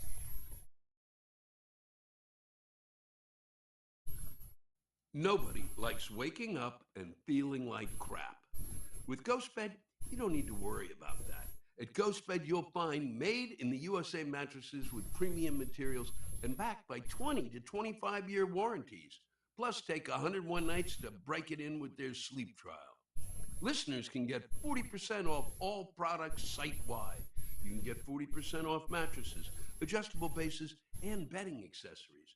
Or get 50% off when you bundle a mattress with an adjustable base. Use promo code Lewis at ghostbed.com/Lewis for 40% off site-wide. Limited time only. This could all go horribly wrong at any minute. Hello, everyone, and welcome to the 133rd edition of Lewis Black's Rantcast, entitled, Hey Russia, what's up? And truly, what is up, guys? What's going on? What are we doing? What is happening there? Can you try to give us some information?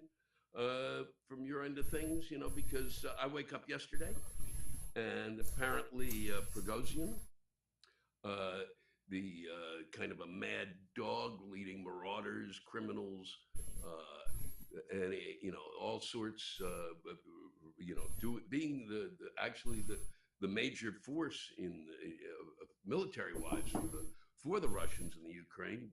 He says he doesn't think the war makes any sense at all. Turns around and is going into Russia and takes a city there, but without a shot being fired. Marches on from there, 125 miles outside of Moscow, and calls it a day. Meanwhile, Putin is, foaming at the mouth, and apparently is a little stranger than he's ever been, and seems to be a little rattled. He calls him a traitor, and he will be dealt with, and that's just the way it is. And all of a sudden, I'm sitting there thinking yesterday morning as I sit there drinking my coffee going, wow, maybe I did get out of Europe in the nick of time, because God knows what's going to happen if Russia implodes. I certainly don't know, even though the whole family's from there. I have no idea. And wondering, what the hell is going on? And today, oh no, it's okay, because Belarus has stepped in, and they are going to basically take him in, and he will not be. There will be no punishment for him and his the Wagner Group, which is what the group seems to be called. But he says he's got no connection to the Wagner. The rest of it, I don't really.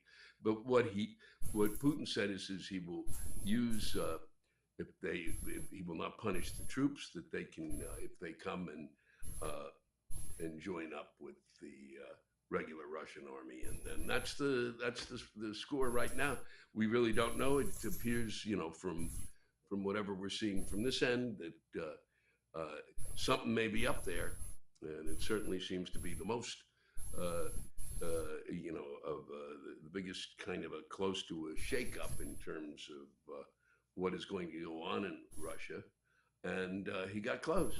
I certainly did. I made it to the Czech Republic. I forgot that. I said Czechoslovakia last week, and that was stupid. I made it to Prague, and I thought, by God, I can get out of here and I can continue to march and make my way to Moscow, and I could punch that Putin right in the snout, which is what he deserves. I mean, it's just stunning to me to imagine that nobody stops him but this guy who was literally, they consider him to be kind of this Prigozhin. They consider him to be kind of a warlord, a mafia don type. He was a chef. He's Putin's chef, for crying out loud. I mean, it's like if Bourdain became a mercenary. It's insane. He's Putin's chef, then becomes the head of the. Becomes this. I was in jail before that for a number of years. Apparently a hardened criminal. So who knows? Who knows what's going to happen there? I certainly don't. I certainly think it's just strange that he's the one that was, you got NATO, you got everybody else. He's the one. He's 125 miles away from him. Okay, and they're not going to give the enough weaponry to the Ukraine. And this guy got maybe the Ukrainians couldn't have gotten in further because they don't have they're considered by they've been the propaganda machine in Russia has been pumping out this the Ukraine is the enemy, and so it may not have worked, but by God, it's still stunning that this is the guy who gets there the closest. But fuck it, let's move on.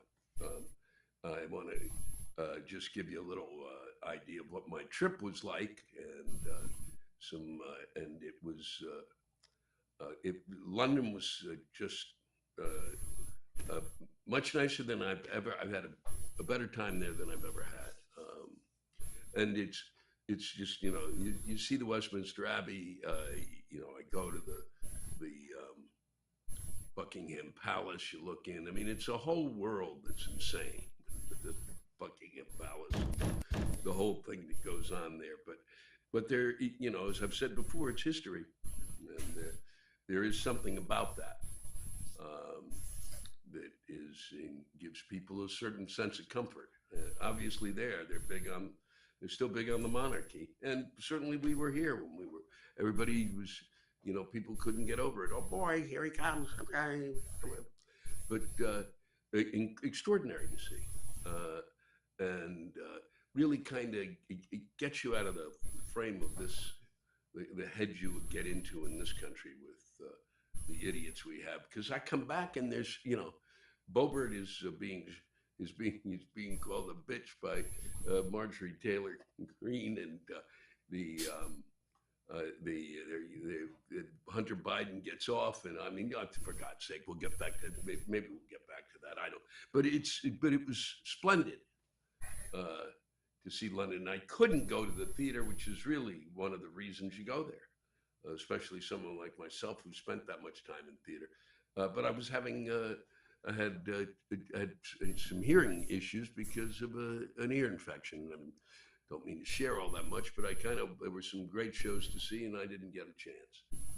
But it didn't matter. Just walking around really made me very, very happy, and it was packed. People are traveling. People are going. There's inflation and it's killing us, but I'm going to get on a plane and fucking go to somewhere else where the prices couldn't be higher.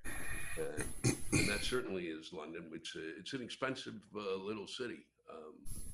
And they were yelling that we were expensive here in New York. Well, they give a good run in terms of that. But and then on to Amsterdam, a city I've been in 8, 9, 10 times.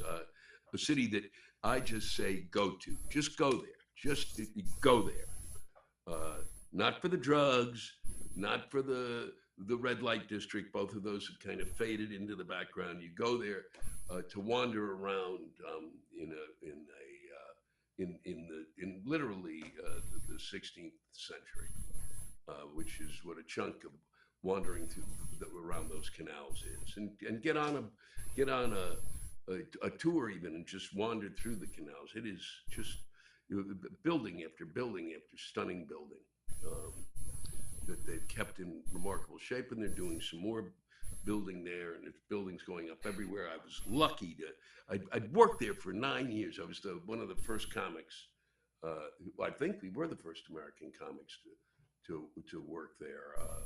If we weren't, we were the first in a long time, and it was Laura Keitlinger, myself, Warren Hutchison, and the late great Rick Aviles. And we did shows there. We came back and did shows again. I ended up teaching there, even though I didn't speak the language, not even close. Didn't understand it. I had two very, very smart young women working with me at the time that I've kept in contact with for years and have seen over that time period. And, they were just great in terms of helping me. They had a real understanding of what was funny. Diverka and Berber, and it was a real opportunity for us to hang out. And we spent a lot of time together, just wandering the streets and talking and catching up, and that was great. I've known them for 25 years. So they took me to the Strat, STRAAT, which is an extraordinary art gallery in a section that I had never been to. You kind of cross over on this ferry or boat, and really an amazing, massive fucking museum devoted to street and art and graffiti. And it was there were artists from all over the world, massive paintings, massive. And I would have to say, the most energized I've felt in a museum, in an art museum. A lot of the times, and I have to say this, I come out and of an art museum, and I'm whipped a lot of the times. I just but this one, no, not even close. Unbelievable. I mean, and we are talking massive painting, and then on top of another massive painting on top of that, and then massive paintings to your right and the left, and all of them, 90% of them, just I was kind of dumbstruck by the size and what was on the canvases, and it was all sorts of subjects and all sorts of designs, and I would have loved for my dad to see this, because it was a lot of his work. Really was. It turns out it was meant to be on larger buildings, as his art teacher told me at one time, that my father was painting on a bigger canvas, and these would have been just great to wander through that with him. I think he would have been delighted. I certainly was, and we also, I spent time with them in there's these little areas there that in and around Amsterdam that I know of that are kind of garden plots, bigger than that. It was small, we have that small house thing now, or whatever they call it, miniature houses, and De Werke had one, her and her family, and it's a beautiful little place, and it's really like a tiny one bedroom, and it's on this small plot of land, and it allows people to get out of the city and commune with nature, if you will.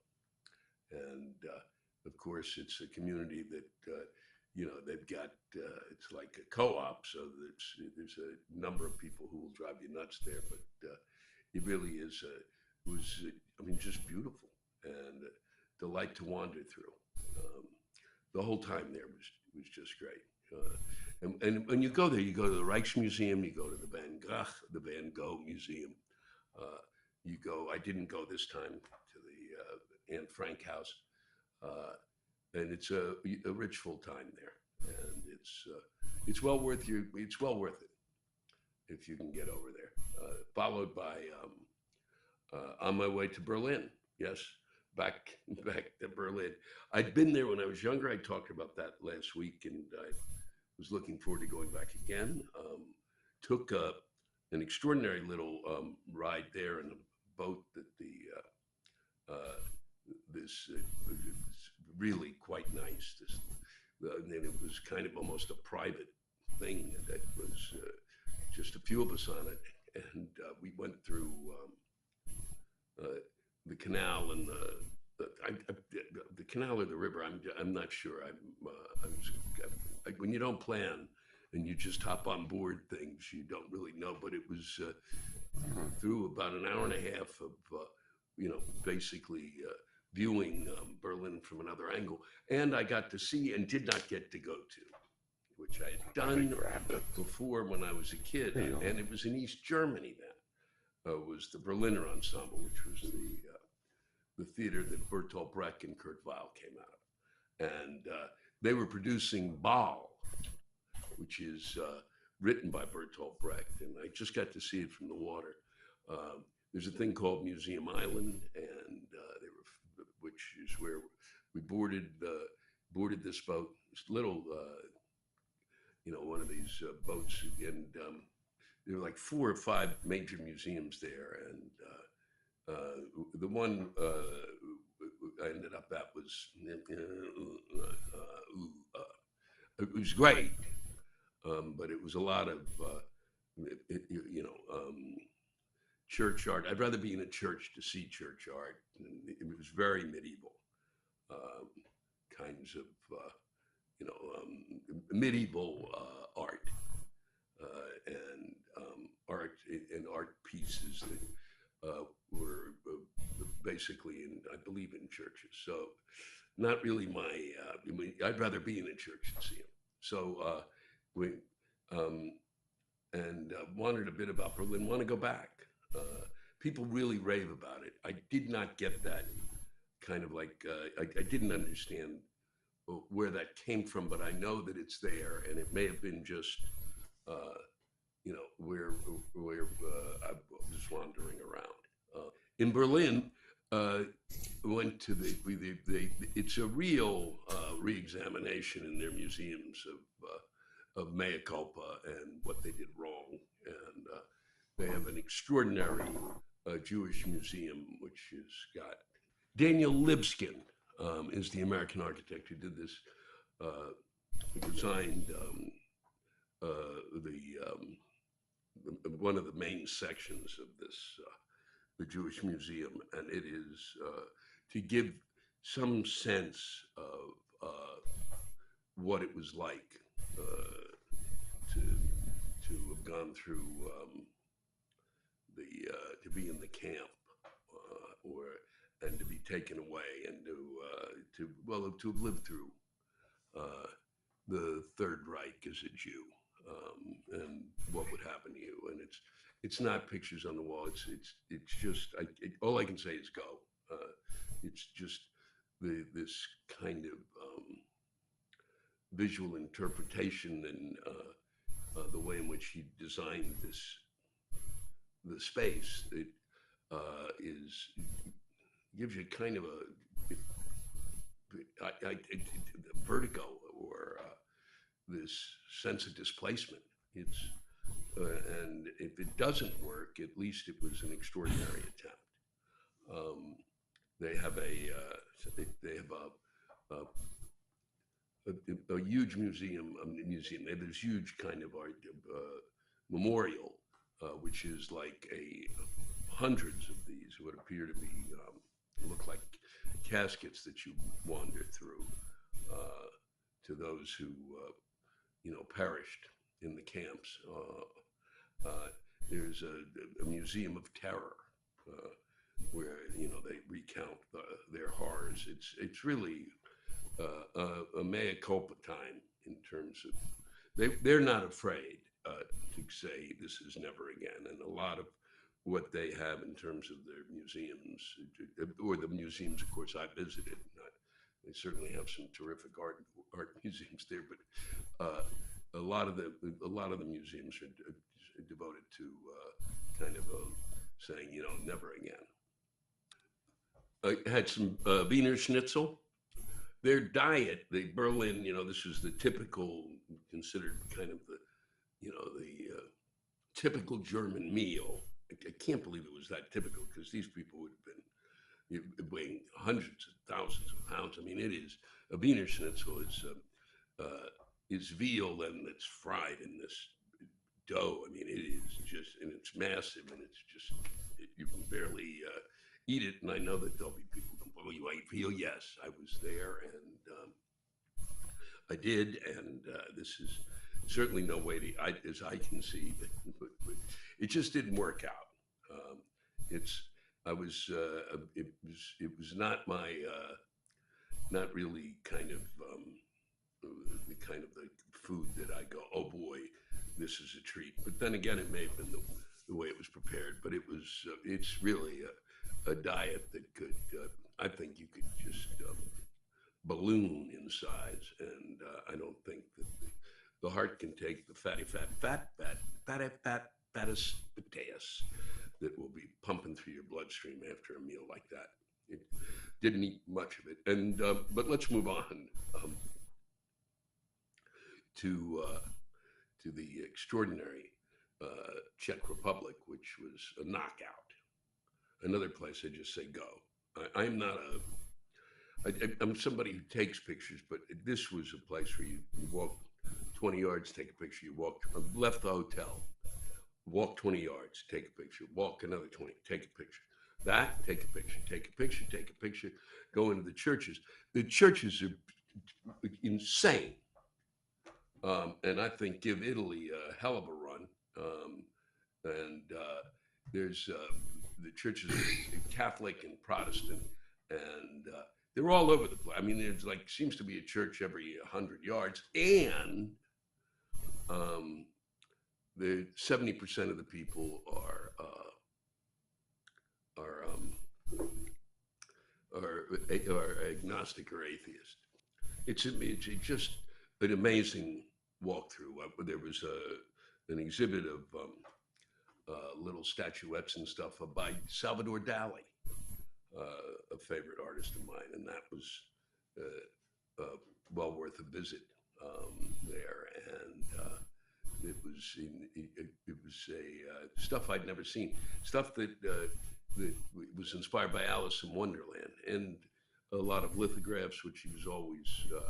I just loved his ability to present 3 dimensions. I've always wondered why he has never been seen historically, given a better,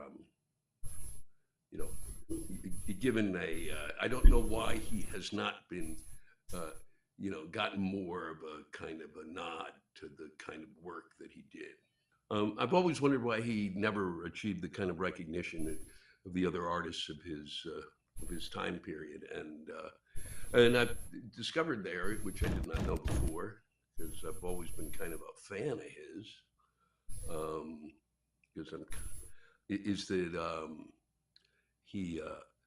he was a big fan of Franco, who was. During the, he's the one who came into power during the Spanish Civil War.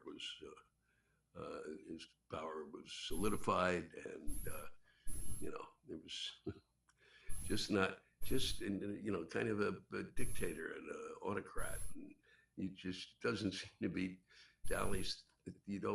I just was kind of stunned, and I guess that's really what happened in terms of it was one of those. Nope, we're not going to put up with your past.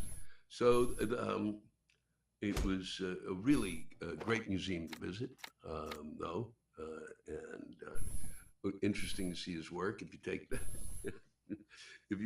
take it out of that context of supporting a dictator, and there was an extraordinary section called the area which had been formerly the Jewish area of Czechoslovakia, and there was just these amazing the biggest Jewish cemetery I'd seen. It was just free, I can't even. There was all sorts of tombstones after tombstone crowded in together, and it was I think. It was almost a sense that they were all buried on top of each other. 3 or 4 major synagogues that had been there. One was just the family that had kind of, it was their synagogue, and they owned it. After the war, they turned it into a memorial to those who had lost their lives in the camps. So that was pretty overwhelming. A lot of it was overwhelming in terms of that, and a lot of it was 83,000. So, and all the names were there, and it puts a different light on things when the name is there. And it was not what I had expected to be seen when I went over to Czechoslovakia, but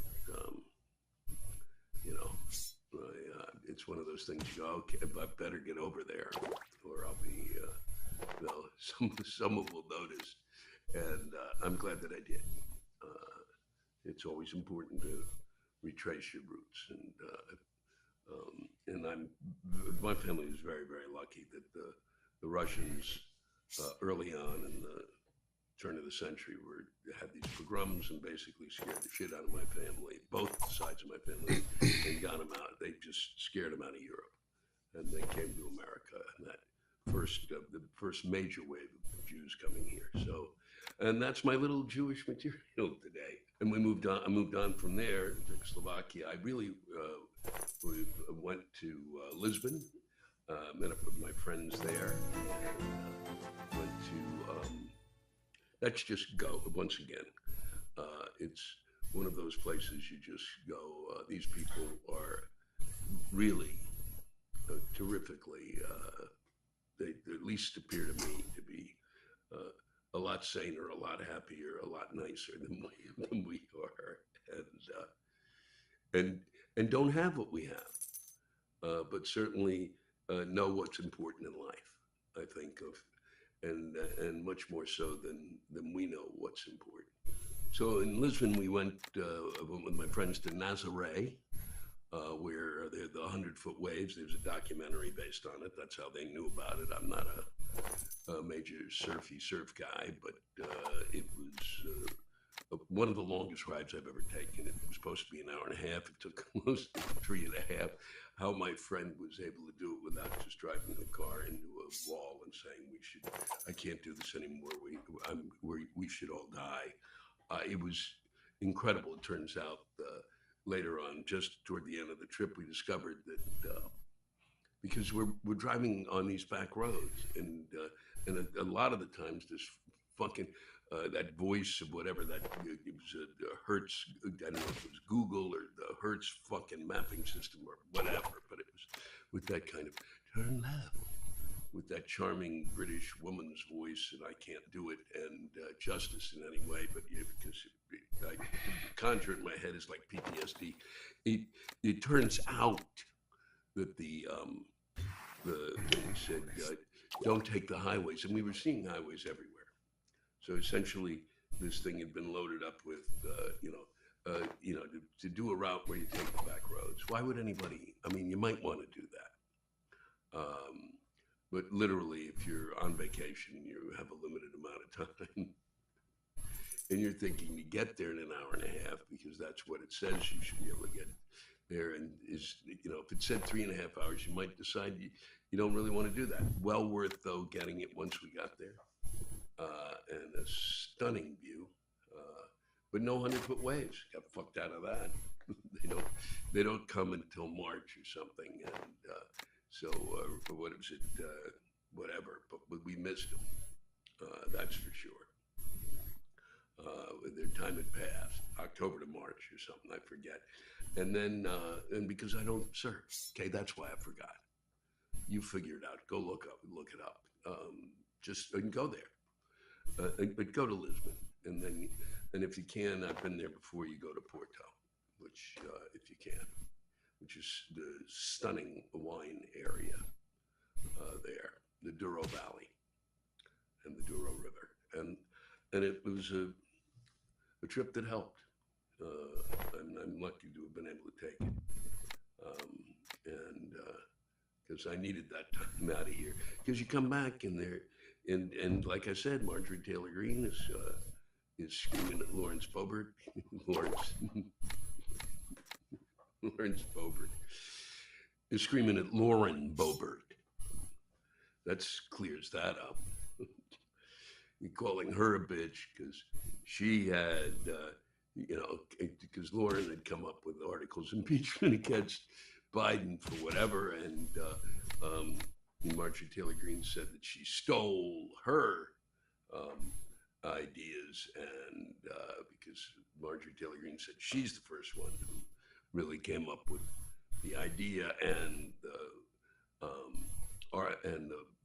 the articles to impeach him on, and so it's unbelievable, just extraordinary. And Hunter Biden is nailed for his criminal actions. We didn't pay taxes. Didn't pay taxes, carrying a gun when he's high on drugs. Good, great, perfect. All of it was kind of given the nod and the wink, and he's on probation. And then the Republicans respond by saying that the president's son, it's a two-tiered justice system. Hunter gets off because he's the son of the president. Meanwhile, the other president doesn't get off, even though he was a former president.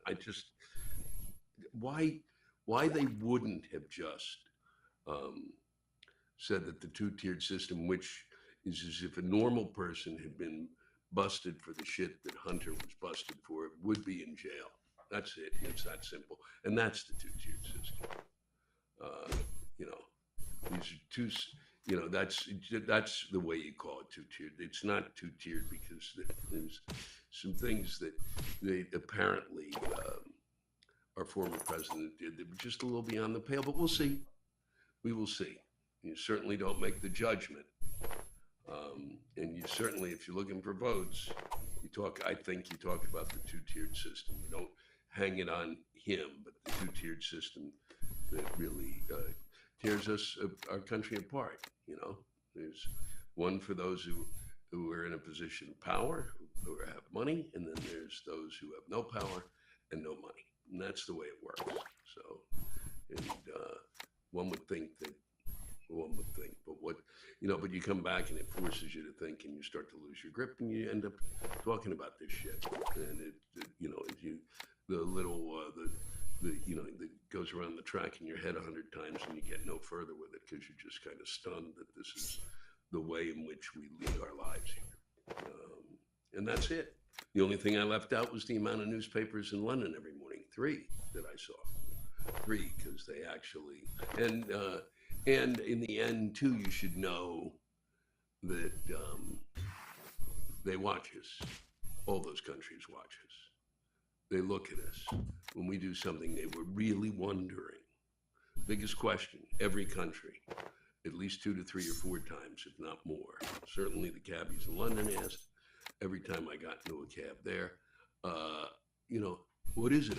What's with this gun thing there? What's with this gun thing in the United States? What's with this gun thing?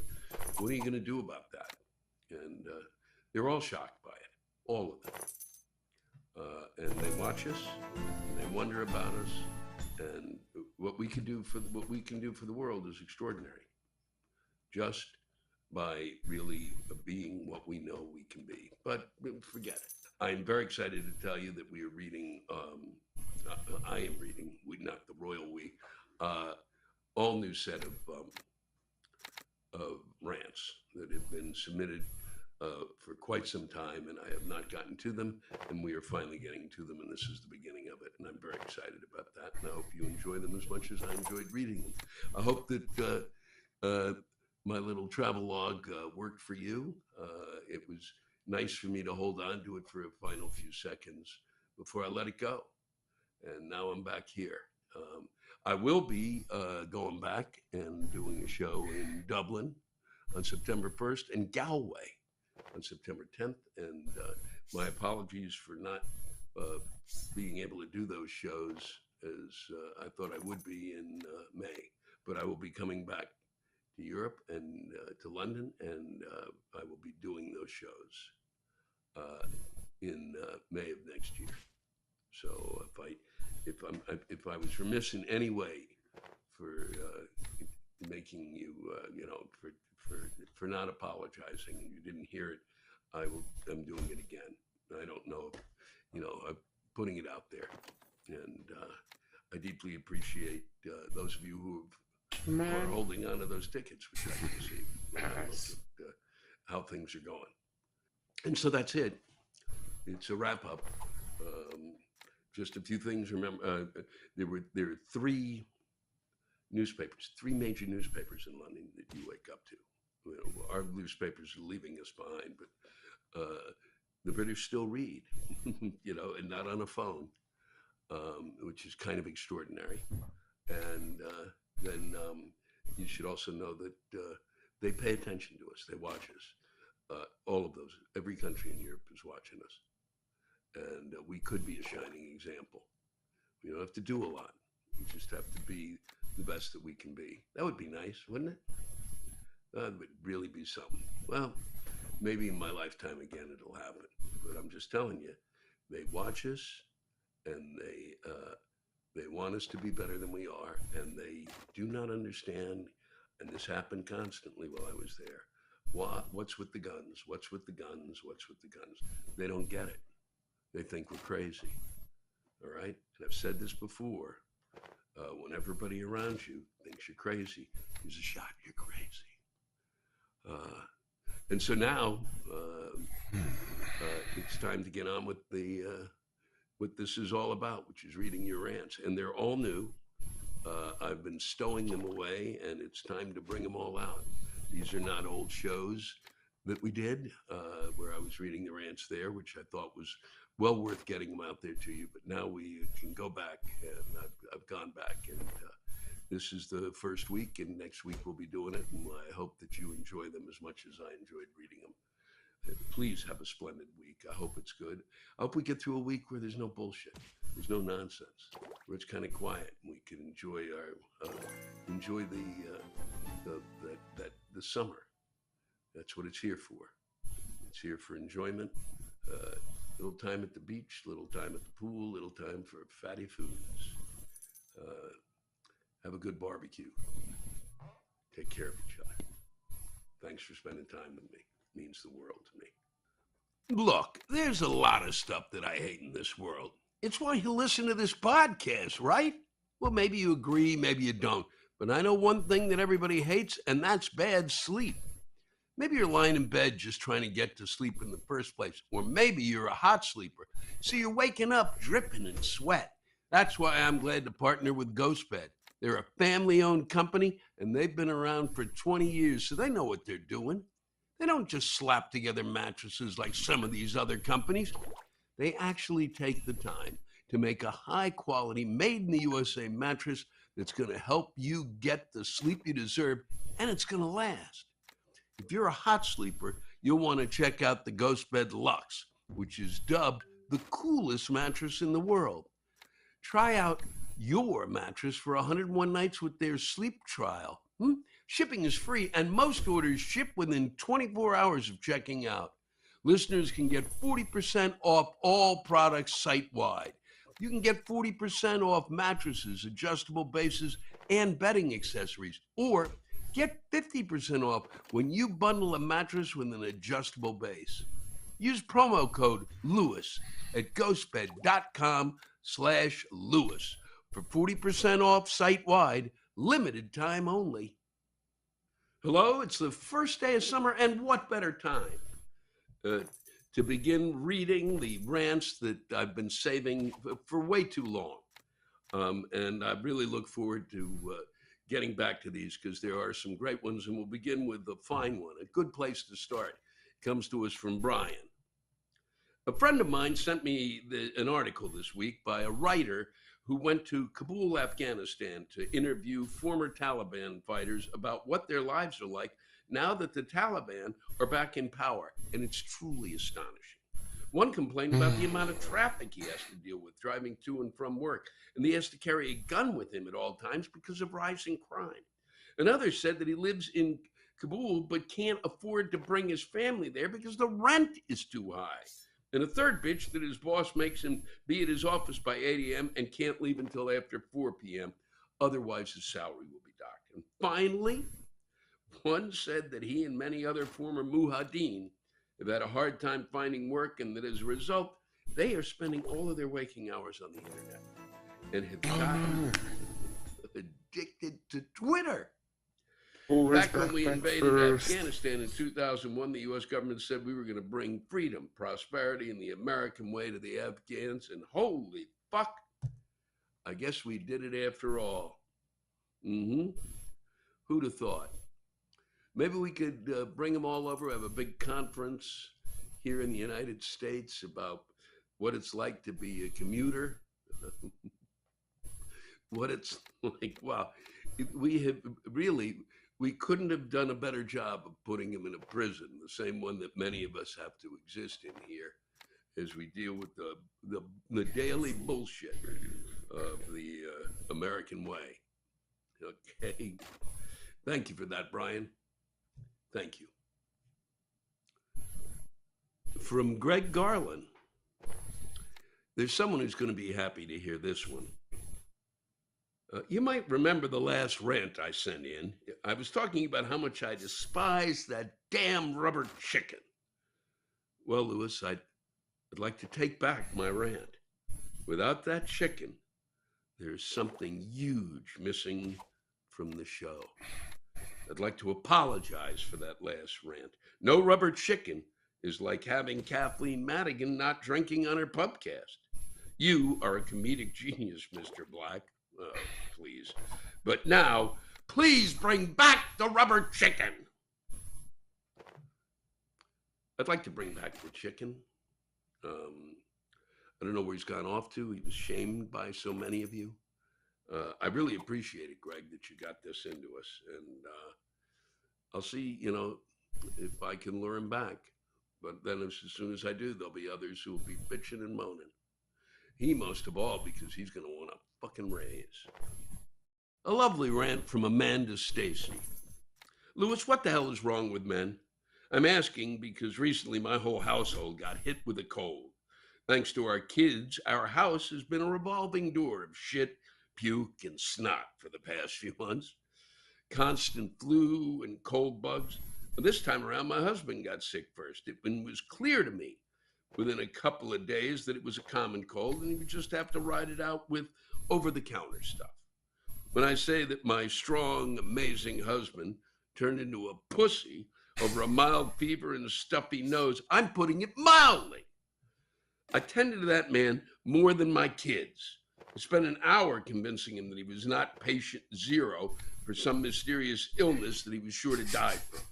By the time I got the cold, I had found out that we are expecting another rugrat. My fourth, his fifth. So I got my husband's cold, except I couldn't take a goddamn thing. So I did everything I usually do as a stay-at-home mom. Clean, cook, taking kids to school and activities, kid raising, and I had an annoying cold while fighting morning sickness and creating an entire human in my uterus. Can we just collectively agree that women are the stronger sex and not some dainty creatures that mystically turn into MDs the moment our households break out into mini epidemics? Seeing him handle a cold with the grace of a toddler has solidified my belief that women bear children because men couldn't fucking do it. Our species would die out quickly if men had to deal with all the side effects and birthing of kids. That's absolutely true, Amanda. Absolutely true. And I thank you for that. Creating the human in the uterus, creating a whole human, an entire human in the uterus, in my uterus. Very good. Very good. And you're right. You're way stronger than people have given anybody. It's just appalling. Women are way stronger. It's ridiculous. Why do we have to have these discussions? And why can't we, we're in the 21st century. Let's get there, huh? At some point. Here's a take I haven't heard before from Tracy Comstock. My rant is about sidewalks and the morons who refuse to use them. I've lived in places without sidewalks, and I can say it's a bitch, trotting through the mud or grass up to your knees or whatever else happens to have found itself on whatever narrow shoulder happens to be on the side of the road. Things like roadkill and trash and used condoms. It's gross and it sucks. So why the fuck do so many people not even utilize the sidewalks they are lucky enough to have in their own neighborhoods? Huh? Soccer moms pushing baby strollers in the street. The same street I was told as a child to stay the hell out of.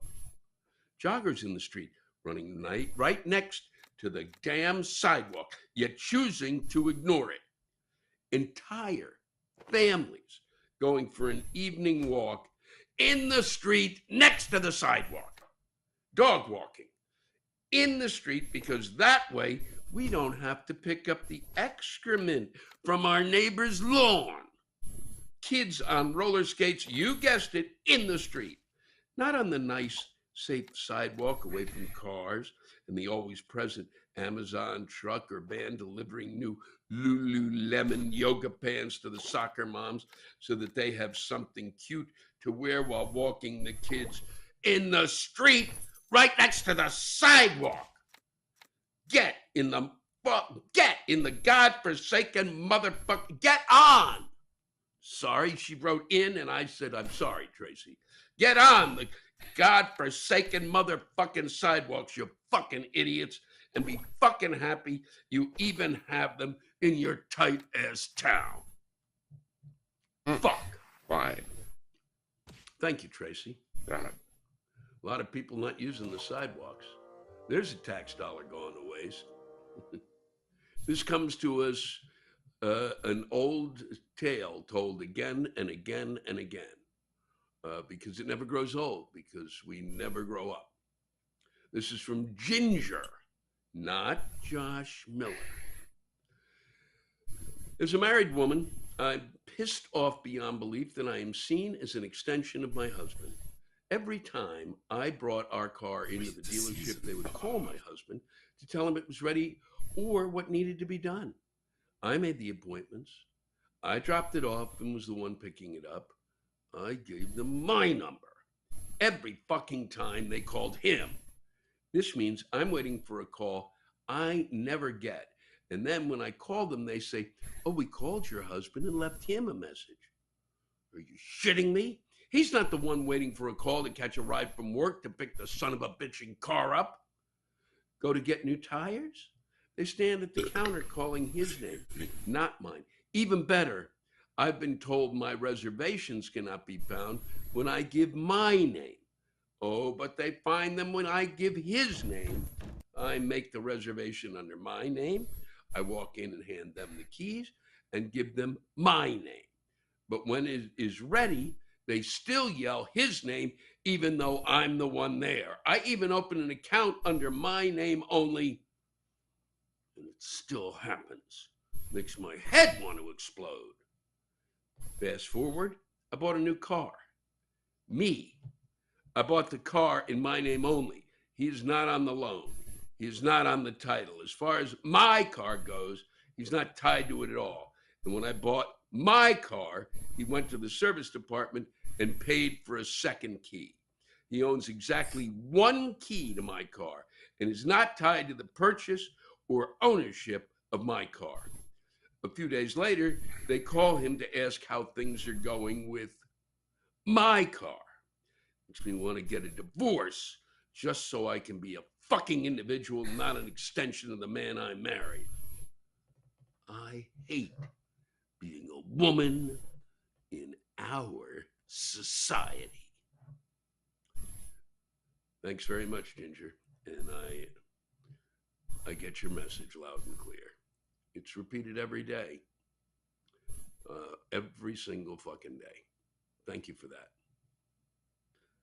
Thank you for this lovely rant, Barbara Ireland. Oh, and thank you for inviting me to rant. My pleasure. I am 86 years old, which is bad enough, but I have a fucking computer, and I'm on the internet. And when I finally got used to all the technical crap, some greedy asshole updated my software. Shit. You know what that means? They've changed just enough lines in their precious programs that it takes me 3 times as long to start the satanic invention. My brain is so full of data from 86 years of recording that my head could explode. I get so frustrated I'm tempted to take a sledgehammer to the damn thing. Then on July 4th, some slimy asshole in Timbuktu hacked my computer.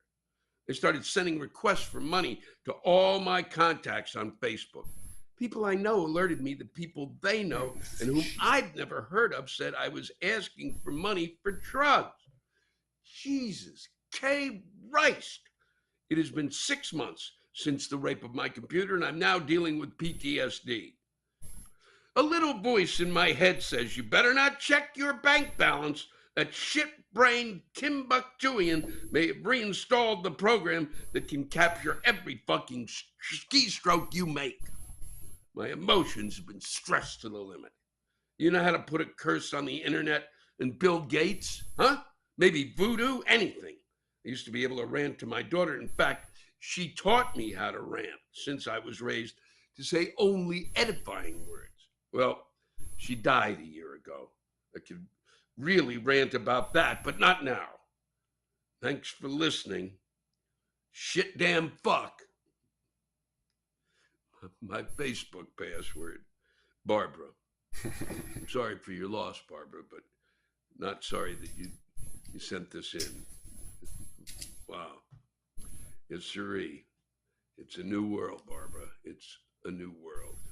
Barbara Island, thank you. From Norco Polo, please. That could be your name. For all I know, I shouldn't be so quick to dismiss it. But Norco is yelling about something, an oldie but a goodie. And it harkens back to all of the towns and villages that I went through reading these rants originally. And this was something everybody had to take on. And Norco has his own. I'm here to discuss an issue that seems to be of great import to the general public. That is the increase in the placement of traffic circles, or as some in my community probably call them, Satan's butthole. Well, personally, I'd fucking toss Satan's salad if that means we could get more traffic circles. I don't know what I enjoy more as a result of their implementation. The traffic finally flowing faster than urine through Mitch McConnell's desiccated urethra, or watching these fuckwits sitting at the entrance trying to figure out what to do, like a chimpanzee trying to start a car with a fucking limp French fry. It's painfully simple, or at least it fucking should be. If there's a car coming at you, don't fucking go. If there's not a car coming at you, fucking go. It's just that fucking simple. And if that's fucking complicated for your tattered brainstem, then stay off the fucking road. I've heard that in some communities, the local average IQ score is so fucking low that they've added traffic lights to a traffic circle. What? Not having to have traffic signals is the whole point. They should have just asked at the DMV, do you support traffic lights at the traffic circle? And if the person replied anything other than fuck no, that's fucking moronic, then that person's car should have been immediately impounded and their license tossed into the nearest industrial fucking shredder. And I'll never understand the level of vitriol these people have for a sideless shape with which to negotiate an intersection. Meanwhile, here I am ready to go eye to brown eye with Lucifer just to get a few more of these lovely buttholes scattered throughout my hometown. Wow, traffic lights to a traffic circle. That's worth reading the whole thing, Norco. And thanks. I hope you've gotten your wish. Traffic circles abounding. I was going to call it a day when I sat down and started looking at what I might be reading tomorrow, and stumbled into this fine piece of work from, and I will not pronounce this well, this is a Dutch name, Jeroen van Heester. I'm sorry for that. And I am going to read it the way he wrote it. And I think you will understand it, even if it is not, you'll see.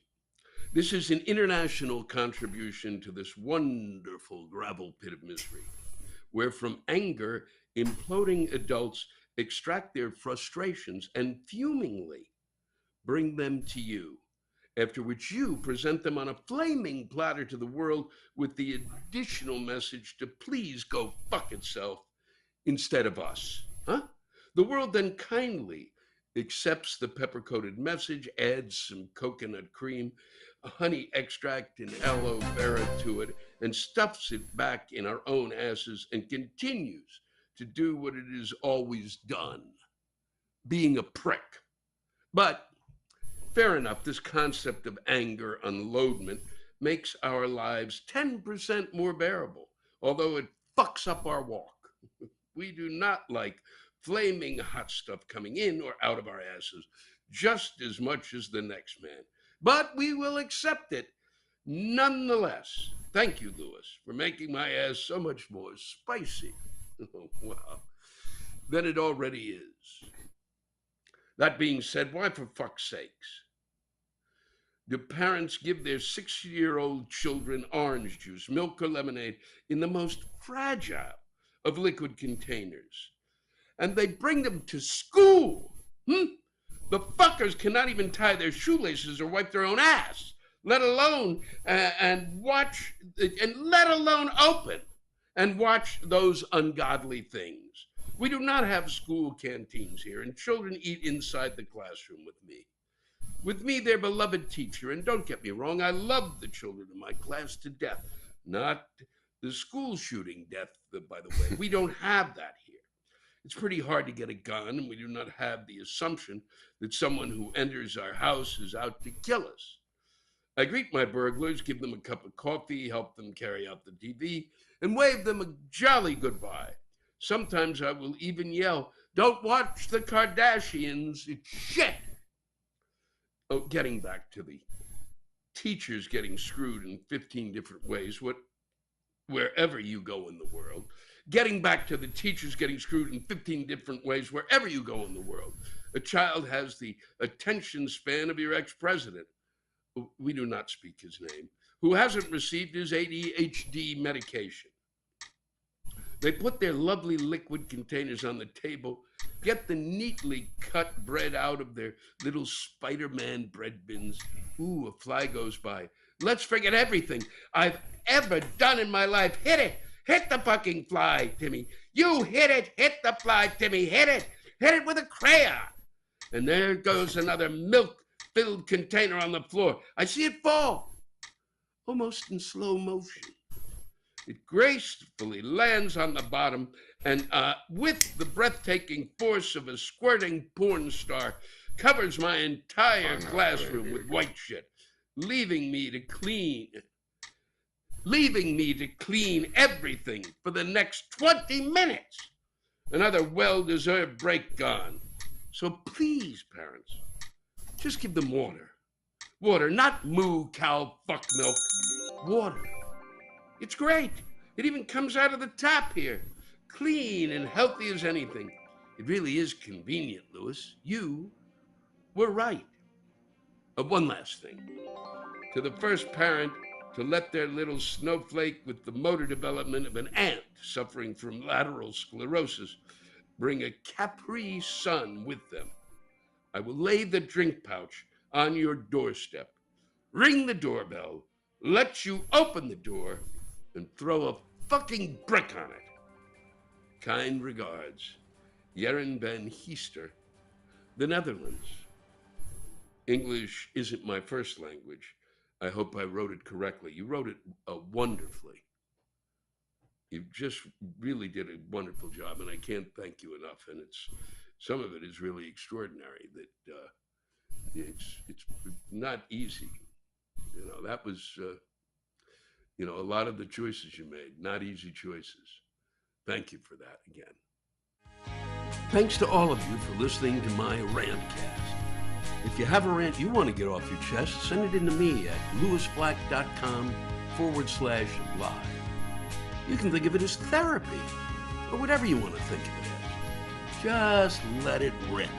And I want to thank the true stars of our show, the ranters, and the splendid rants they gave us. Louis Black's Rantcast was created and hosted by me, Louis Black. Our live rant audio was produced by James Salter. Our theme song by Chris Lane.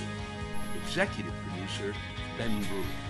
Executive producers, Matt Kleinschmidt and Robert Kelly for the Laugh Button Podcast.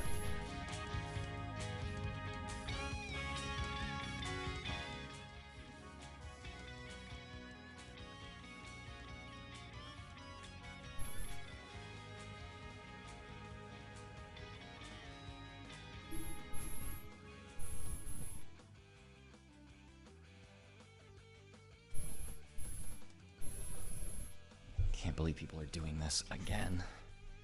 We are in the midst of yet another satanic panic. As has happened every decade since at least before my parents were born, a wave of popular media utilizing subversive, sometimes devilish imagery has arisen, and more conservative religious folks are extremely concerned. What we saw last night was a full-scale embrace of Satanism on a major American network show. That's an amazing thing. And it's an amazing thing because what it really speaks to, in a much deeper way, is what Western culture now has to say about evil and the nature of good. Because it is one thing to say that you don't like the strictures of religion. It is another thing to full-on embrace Satanism. When we're discussing Satan clubs in our public schools, we are failing our children. We are failing our children. These are frightening images. It's a frightening ideology. It's the responsibility of the adults in the room to stand up and speak up for the parents. We have to do better. I get it. We don't want Satan being promoted to our children. We have to teach our kids as Christians that, hey, look, this is not just a cartoon character. This is not a game. This is not something that we mess with. This is not something that we laugh about. Satan exists. Evil exists. Right. Demons exist. The spiritual realm exists. And Ephesians 6 tells us that that is who our battle is against. The powers of darkness that we cannot see. Mm-hmm. And so teaching our kids, too, that there is a spiritual battle going on for your heart and soul right now. Honestly, I get it. I can deeply empathize with those who think this is a problem, even a terrifying one. I was raised in a home that strongly believed in spiritual warfare. I didn't just believe that satanic imagery in media indicated Satan's influence in our culture. I believe that basically anything that didn't praise or honor Christ was ultimately a result of demonic influence. Secular education didn't always agree with my view of the Bible, so public schools bred demonic activity. Intoxication didn't honor God, so any place that served alcohol also served vulnerable souls up to Satan. But yeah, if I saw any of this back then, I would have been especially convinced that Satan was controlling the minds of influential people in our culture in an attempt to destroy God's kingdom on earth. But they're just making a statement. It's art. They don't really believe in Satan, people would tell me. I'd respond, do you really think that an evil entity that wants to destroy you wants you to think he exists? If you don't think he exists, you'll never recognize his influence. Satanic or demonic forces almost always influence people without their knowledge. But Christians who have the discernment of the Holy Spirit, like me, can see when that's happening. When I eventually stopped believing in the supernatural in my adulthood, loved ones immediately told me I was succumbing to satanic influence and made the point that I just articulated. I had thought about this idea a lot by then, so I responded, by that exact same reasoning, couldn't I, or a Muslim rather, say that you are being influenced by Satan? After all, in Islam, the shaitan doesn't want you to think he exists. He almost always influences people without their knowledge. He doesn't want you to practice the true faith of Islam, so he subtly manipulates you to believe that Christianity is true. But you can't recognize that because you're not a faithful Muslim. But that's not fair, they said. I know what's happening in my own head better than you, and I'm not being manipulated by the devil. I would know if I was. Exactly, I agreed. You're right. There's no way we could possibly investigate whether someone is being subtly controlled by evil spiritual forces without their knowledge, so asserting that is pointless. Now, do you still think that you know my mind better than I do? Are you still sure that I'm being influenced by Satan? Thankfully, they said no, and the subject hasn't come up since. Today, I obviously don't think that the latest wave of Satan-themed pop culture is the work of an actual devil. I do, however, think that it reveals what many people, especially those under 40 or so, are experiencing spiritually. Now, I see the spiritual naturalistically as a part of psychology, but I'm hoping to provide helpful insight to anyone watching, religious, spiritual, or not. So to those willing to take that journey with me, let's explore why Satan is growing in popularity and what that says about the spiritual lives of those so interested in him. Christ and Satan, a dichotomy of values. In Christian theology, Lucifer, like mankind, is God's creation. He traditionally carries out evil, but because God is perfectly good, many theologians maintain, it follows that God did not create Lucifer's evil nature. Rather, Lucifer's nature became corrupt after his creation, taking on characteristics which God lacked. In this way, Satan is simultaneously an inversion of God's nature and dependent on God's nature for his own. What Satan as a character does, or as a symbol represents, depends fully on what God does and represents. Arguably the most enduring conception of Jesus is that of God himself in human form, a divine savior, Christ. Through his words and deeds, he perfectly embodied the things we should all cultivate within ourselves: peace, wisdom, charity, incorruption, justice, mercy, and unconditional love of others. In turn, the most enduring conception of Satan is that of the antithesis of all these things. In his rebellion against Christ, he has represented violence, ignorance, deception, greed, corruption, injustice, cruelty, and hatred of others.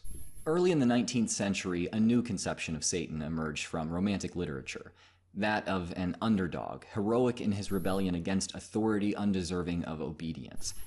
Taking this interpretation of Satan in John Milton's Paradise Lost, Romantic poet Percy Shelley wrote, "He is a devil very different from the popular personification of evil, and it is a mistake to suppose that he was intended for an idealism of evil. Malignity, implacable hate, cunning, and refinement of device to inflict the utmost anguish on an enemy, these, which are venial in a slave, are not to be forgiven in a tyrant. These, which are redeemed by much that ennobles in one subdued, are marked by all that dishonors his conquest in the victor." The devil owes everything to Milton. Dante and Tasso present us with a very gross idea of him. Milton divested him of a sting, hoof, and horns, and clothed him with a sublime grandeur and a graceful but tremendous spirit. Note that Shelley takes Satan's role as God's intended slave as necessary to justify his hatred and rebellion. In his recent commentary on satanic imagery in pop culture, Ben Shapiro identified the romantic view of Satan as driving Satan's increasing popularity today. He did this, though, by explaining a traditional view of Satan's character in Paradise Lost and conflating this with the romantic view of Satan. Satan in Paradise Lost very famously says, "In my choice to reign is worth ambition, though in hell. Better to reign in hell than serve in heaven." It's the big kind of tagline for Satan in Paradise Lost, is better to reign in hell than serve in heaven. And the whole reason that Satan rebels against God is not because he actually thinks that God is morally wrong. It's because he believes that individual autonomy, that his sense of power is more important than anything. He rebels against God specifically because God demands good things of him, not because he thinks that God is demanding bad things of him, but because he recognizes that God stands for a higher morality, something good and true. He rebels against it specifically for that reason.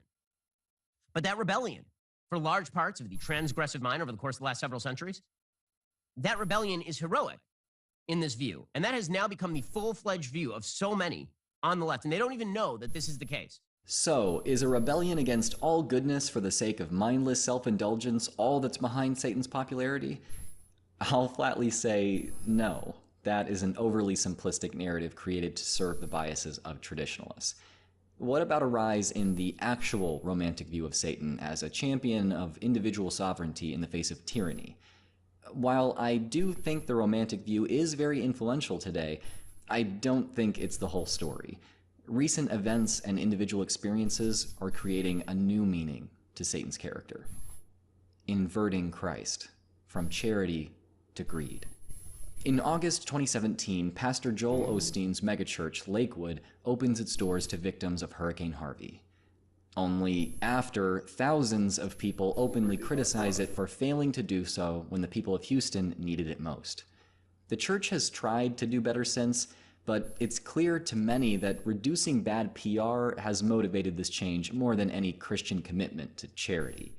Lakewood's stadium-sized auditorium was meant as a stage for a pastor with a net worth of $50 million, and to a lesser extent, as an opulent venue in which attendees could be perceived as a part of its grandeur. In the same... Can't believe people are doing this again. We are in the midst of yet another satanic panic. As has happened every decade since at least before my parents were born, a wave of popular media utilizing subversive, sometimes devilish imagery has arisen, and more conservative religious folks are extremely concerned. What we saw last night was a full-scale embrace of Satanism on a major American network show. That's an amazing thing. And it's an amazing thing because what it really speaks to, in a much deeper way, is what Western culture now has to say about evil and the nature of good. Because it is one thing to say that you don't like the strictures of religion. It is another thing to full-on embrace Satanism. When we're discussing Satan clubs in our public schools, we are failing our children. We are failing our children. These are frightening images. It's a frightening ideology. It's the responsibility of the adults in the room to stand up and speak up for the parents. We have to do better. I get it. We don't want Satan being promoted to our children. We have to teach our kids as Christians that, hey, look, this is not just a cartoon character. This is not a game. This is not something that we mess with. This is not something that we laugh about. Satan exists. Evil exists. Right. Demons exist. The spiritual realm exists. And Ephesians 6 tells us that that is who our battle is against, the powers of darkness that we cannot see. And so teaching our kids too that there is a spiritual battle going on for your heart and soul right now. Honestly, I get it. I can deeply empathize with those who think this is a problem, even a terrifying one. I was raised in a home that strongly believed in spiritual warfare. I didn't just believe that satanic imagery in media indicated Satan's influence in our culture. I believe that basically anything that didn't praise or honor Christ was ultimately a result of demonic influence. Secular education didn't always agree with my view of the Bible, so public schools bred demonic activity. Intoxication didn't honor God, so any place that served alcohol also served vulnerable souls up to Satan. But yeah, if I saw any of this back then, I would have been especially convinced that Satan was controlling the minds of influential people in our culture in an attempt to destroy God's kingdom on earth. But they're just making a statement, it's art, they don't really believe in Satan, people would tell me. I'd respond, do you really think that an evil entity that wants to destroy you wants you to think he exists? If you don't think he exists, you'll never recognize his influence. Satanic or demonic forces almost always influence people without their knowledge. But Christians who have the discernment of the Holy Spirit, like me, can see when that's happening. When I eventually stopped believing in the supernatural in my adulthood, loved ones immediately told me I was succumbing to satanic influence and made the point that I just articulated. I had thought about this idea a lot by then, so I responded, by that exact same reasoning, couldn't I, or a Muslim rather, say that you are being influenced by Satan? After all, in Islam, the shaitan doesn't want you to think he exists. He almost always influences people without their knowledge. He doesn't want you to practice the true faith of Islam, so he subtly manipulates you to believe that Christianity is true. But you can't recognize that because you're not a faithful Muslim. But that's not fair, they said. I know what's happening in my own head better than you, and I'm not being manipulated by the devil. I would know if I was. Exactly, I agreed. You're right. There's no way we could possibly investigate whether someone is being subtly controlled by evil spiritual forces without their knowledge, so asserting that is pointless. Now, do you still think that you know my mind better than I do? Are you still sure that I'm being influenced by Satan? Thankfully, they said no, and the subject hasn't come up since. Today, I obviously don't think that the latest wave of Satan-themed pop culture is the work of an actual devil. I do, however, think that it reveals what many people, especially those under 40 or so, are experiencing spiritually. Now, I see the spiritual naturalistically as a part of psychology, but I'm hoping to provide helpful insight to anyone watching, religious, spiritual, or not. So, to those willing to take that journey with me, let's explore why Satan is growing in popularity and what that says about the spiritual lives of those so interested in him. Christ and Satan, a dichotomy of values. In Christian theology, Lucifer, like mankind, is God's creation. He traditionally carries out evil, but because God is perfectly good, many theologians maintain, it follows that God did not create Lucifer's evil nature. Rather, Lucifer's nature became corrupt after his creation, taking on characteristics which God lacked. In this way, Satan is simultaneously an inversion of God's nature and dependent on God's nature for his own. What Satan as a character does, or as a symbol represents, depends fully on what God does and represents. Arguably the most enduring conception of Jesus is that of God himself in human form, a divine savior, Christ. Through his words and deeds, he perfectly embodied the things we should all cultivate within ourselves: peace, wisdom, charity, incorruption, justice, mercy, and unconditional love of others. In turn, the most enduring conception of Satan is that of the antithesis of all these things. In his rebellion against Christ, he has represented violence, ignorance, deception, greed, corruption, injustice, cruelty, and hatred of others. Early in the 19th century, a new conception of Satan emerged from romantic literature, that of an underdog, heroic in his rebellion against authority undeserving of obedience. Taking this interpretation of Satan in John Milton's Paradise Lost, romantic poet Percy Shelley wrote, "He is a devil very different from the popular personification of evil. and it is a mistake to suppose that he was intended for an idealism of evil. Malignity, implacable hate, cunning, and refinement of device to inflict the utmost anguish on an enemy, these which are venial in a slave, are not to be forgiven in a tyrant. These which are redeemed by much that ennobles in one subdued, are marked by all that dishonors his conquest in the victor. The devil owes everything to Milton. Dante and Tasso present us with a very gross idea of him. Milton divested him of a sting, hoof, and horns, and clothed him with a sublime grandeur and a graceful but tremendous spirit.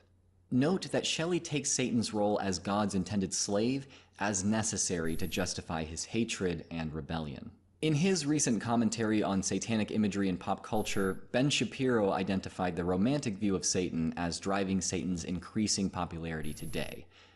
He did this, though, by explaining a traditional view of Satan's character in Paradise Lost and conflating this with the romantic view of Satan. Satan in Paradise Lost very famously says, "In my choice to reign is worth ambition, though in hell. Better to reign in hell than serve in heaven." Right? It's the big kind of tagline for Satan in Paradise Lost, is better to reign in hell than serve in heaven. And the whole reason that Satan rebels against God is not because he actually thinks that God is morally wrong. It's because he believes that individual autonomy, that his sense of power is more important than anything. He rebels against God specifically because God demands good things of him, not because he thinks that God is demanding bad things of him, but because he recognizes that God stands for a higher morality, something good and true. He rebels against it specifically for that reason. But that rebellion, for large parts of the transgressive mind over the course of the last several centuries, that rebellion is heroic in this view. And that has now become the full-fledged view of so many on the left, and they don't even know that this is the case. So, is a rebellion against all goodness for the sake of mindless self-indulgence all that's behind Satan's popularity? I'll flatly say no. That is an overly simplistic narrative created to serve the biases of traditionalists. What about a rise in the actual romantic view of Satan as a champion of individual sovereignty in the face of tyranny? While I do think the romantic view is very influential today, I don't think it's the whole story. Recent events and individual experiences are creating a new meaning to Satan's character. Inverting Christ, from charity to greed. In August 2017, Pastor Joel Osteen's megachurch, Lakewood, opens its doors to victims of Hurricane Harvey. Only after thousands of people openly criticize it for failing to do so when the people of Houston needed it most. The church has tried to do better since, but it's clear to many that reducing bad PR has motivated this change more than any Christian commitment to charity. Lakewood's stadium-sized auditorium was meant as a stage for a pastor with a net worth of $50 million, and to a lesser extent, as an opulent venue in which attendees could be perceived as a part of its grandeur. In the same year, Hillsong Church pastor Carl Lentz began publicly appearing alongside Justin Bieber, the Kardashians, and several other A-listers, usually wearing designer clothes worth tens of thousands of dollars. He was there to provide spiritual guidance, he claimed. His celebrity massively grew Hillsong's popularity, so they were happy to funnel a small fraction of their tens of millions in annual profits and donations into his lifestyle. Eventually, in 2020, Carl's multiple extramarital affairs and emotional abuse of his congregants was uncovered, and Hillsong fired him. Still, they pushed to mingle with celebrities, open larger churches, and up their profits, all in the name of Christ. These are just two high-profile examples of a trend many Christians and non-Christians alike see in our culture, invoking the words of Jesus in order to garner fame and wealth. Even outside of megachurches, it's clear how common this is. Whether real estate developers, musicians, pastors, business owners, or even Christian evangelists, many Christians purposely broadcast their wealth as somehow a part of their faith rather than prioritize Christ-like charity. As a result, in the eyes of many, Christ has come to represent corruption and greed, from peace and justice to violence. The Catholic Church has seen so many abuse scandals in the last few decades that the image of priests as inherently predatory has permeated our culture. Since 1950, underage sexual abuse victims are estimated in the tens of thousands in Ireland and the hundreds of thousands in France. The church bears responsibility for the deaths of thousands of Indigenous children and the abuse of tens of thousands more in 20th century Canadian residential schools. Even as recently as 2018, the Diocese of Harrisburg, Pennsylvania, was exposed for systematically covering up the abuse of over 1,000 victims. In 2022, the largest Protestant denomination in the U.S., the Southern Baptist Convention, was found to have victims of its own. An independent investigation found abuse had taken place at multiple churches, with perpetrators ranging from low-level volunteers to the former president of the SBC himself. Much of this abuse had been mishandled, according to the report, as victims rarely saw their abusers face consequences for their actions. The SBC has seen an unprecedented decline in membership in the past few years, and with this abuse finally coming to light, it's doubtful their numbers or reputation will be restored anytime soon. When two of the largest institutions bearing the name of Christ develop reputations for violence and the suppression of justice, Christ as a symbol suffers. Now, when millions think of Christ, the image of a peaceful, loving Redeemer gives way to that of a man who shows mercy to abusers, but never their victims. A symbol of peace and justice becomes a shield for those perpetuating violence. Wisdom to ignorance and deception. White evangelicals, one of, if not the most powerful religious group in the US, overwhelmingly supported the presidency of Donald Trump, with many powerful evangelical leaders calling him God's chosen leader or savior of America. His words on non-religious issues then took on a near divine status to them. If he implied vaccines were linked to autism, that became the evangelical position. When he simultaneously cried conspiracy and embraced pseudoscientific treatments for COVID, evangelicals followed. When he lost the 2020 election and claimed it was rigged, most evangelicals instantly believed him. Even as a man who has clearly never lived according to Christian principles, Trump became the decade's most influential figure in American Christianity. His deceptions aimed at improving the optics of his presidency spawned new religious movements which embraced misinformation harder than any young earth creationist group in decades past. Many Americans no longer occupy a shared reality with their own families. Various Christian churches have battled scientific and political progress throughout history, but today, for entirely new reasons, to embrace conspiracy and pseudoscience is to be Christian for many. As a result, many non-Christians see Christianity as, at the very least, a slippery slope to embracing conspiracy and pseudoscience.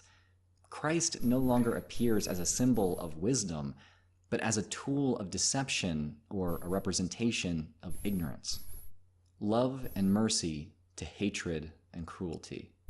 One of the most recognizable Catholics in America today is Matt Walsh. His primary marketing strategy plays on the creation of outrage. Every title, every thumbnail, every story covered, all crafted to anger or panic the viewer over the supposedly deliberate, malicious evils of all those outside his camp. He regularly reacts to TikToks from liberal or queer teenagers, responding primarily with insults and cruel mockery. On multiple occasions, he's announced the locations of gender-affirming healthcare programs with only a handful of patients, called the workers their evil, claimed they mutilated thousands of children for money, and called for them to be forced to stop immediately. Then, when some of his fans took it into their own hands to harass and intimidate healthcare workers either online or in person, forcing them into hiding, Walsh showed no remorse. He does this, he says, in order to usher in God's kingdom on earth.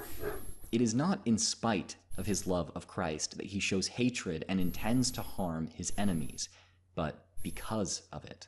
This attitude continues to spread in Christian political culture. Loving one's enemy is seen as weak and contemptible unless love looks like putting a stop to their sin through imprisonment or violence. Many non-Christians, especially those targeted by these Christians, do not associate Christ with love or mercy. He is, rather, what motivates hatred and cruelty. Inverting Satan. To so many, Christ now represents the opposite of what he has traditionally. Out of goodness, then, they struggle against those who embody the vices of this inverted Christ. Already representing rebellion against Christ, Satan naturally serves as a symbol for this struggle. Ironically, this positions Satan as a common symbol for people seeking to embody some traditionally Christian values. After all, their struggle is not against a savior, but against the rulers, against the authorities, and if I'm to continue with this reference, against the powers of this dark world and against the spiritual forces of evil in the heavenly realms. I'm not suggesting that Satan has been fully inverted into a Christ figure. Plenty of people like satanic imagery for the aesthetic, and the romantic view of Satan as a champion of the individual's quest for personal pleasure and fulfillment is still in play, but it's no longer the whole story. The political activism associated with the Satanic Temple does focus on the bodily and religious autonomy of the individual, but most within the organization are also politically left, preferring communal solutions to poverty and oppression. Satanic imagery in recent mainstream art has meant to signal independence from traditional religious narratives, but only in the context of belonging to the LGBT community, a group extremely concerned with issues of harm, fairness, and social justice. The vices traditionally associated with Satan are driving his rise in popularity today, and this is a reason to panic. We should be concerned that such a massive portion of Christian culture has grown so corrupt that the devil is becoming a symbol of virtue. To those who'd like to see young people put down their pentagrams, realize that Christian culture must first rediscover what it means to pick up your cross. Until and unless Christ ceases to represent greed, corruption, ignorance, violence, and hatred, many will continue to think it better to serve in hell than reign in heaven. Thanks for watching. Now, I want to know what you think. Am I way off in thinking that Christ and Satan are somewhat inverted in what they represent? Let me know in the comments. As always, I've been Drew of Genetically Modified Skeptic. A special thanks to my patrons for their constant love and support. If you want to hear more from me, then subscribe. If you are an apostate in need, there are resources linked in the description to help you find community and mental health support. Remember to be kind to others in the comments, and until next time, stay skeptical. Hello and welcome to Factually. I'm Adam Conover. Thank you so much for joining me once again as I talk to an incredible expert about all the amazing things that they know that I don't know and that you might not know. Both of our minds are going to get blown together, and my God, we're going to have so much fun doing it. Now, this week, we're talking about a somewhat serious subject. This week, we're talking about poverty. See, poverty isn't just an inconvenience. It is a life destroyer. When you don't have enough money to live, everything that could be worse is worse about your life. Poverty increases your risk for mental illness and chronic disease. If you're a child in poverty, and children are the largest impoverished group in this country, you're going to face developmental delays and toxic stress. If you're elderly and you don't have cash, you're more likely to be disabled. And America, the richest country on earth, has an absolutely enormous number of people living in poverty. According to the government's official poverty rate, it's 11.6%. That's 38 million people, nearly the entire population of California living in poverty today. And by the way, pretty much everyone agrees that the official poverty rate is way too low, and we're actually talking about millions of more people than that. And the poverty rate, by the way, has been stable for decades. We've gone decades under these conditions. We made huge strides with LBJ's war on poverty in the 60s, but then we just parked the bus and let the problem persist. So how is it possible that the richest country on earth has so many poor people living in desperate conditions within it? Poverty can't be a natural fact about the universe. We know it's not.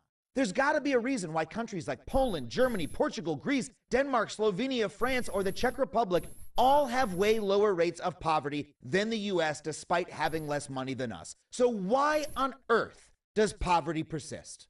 Well, as sociologist Matthew Desmond argues in his new book, Poverty by America, it's our fault. Our society has been structured in ways that benefit affluent people, yes, like myself, at the direct expense of those living in poverty. And you know, I always talk about how there are no real individual solutions to structural problems, and clearly, poverty in America is a structural problem that was set up by people other than me before I was even born. But we still need to ask which people in society support that structure and which people benefit from it, especially when the answer might be us.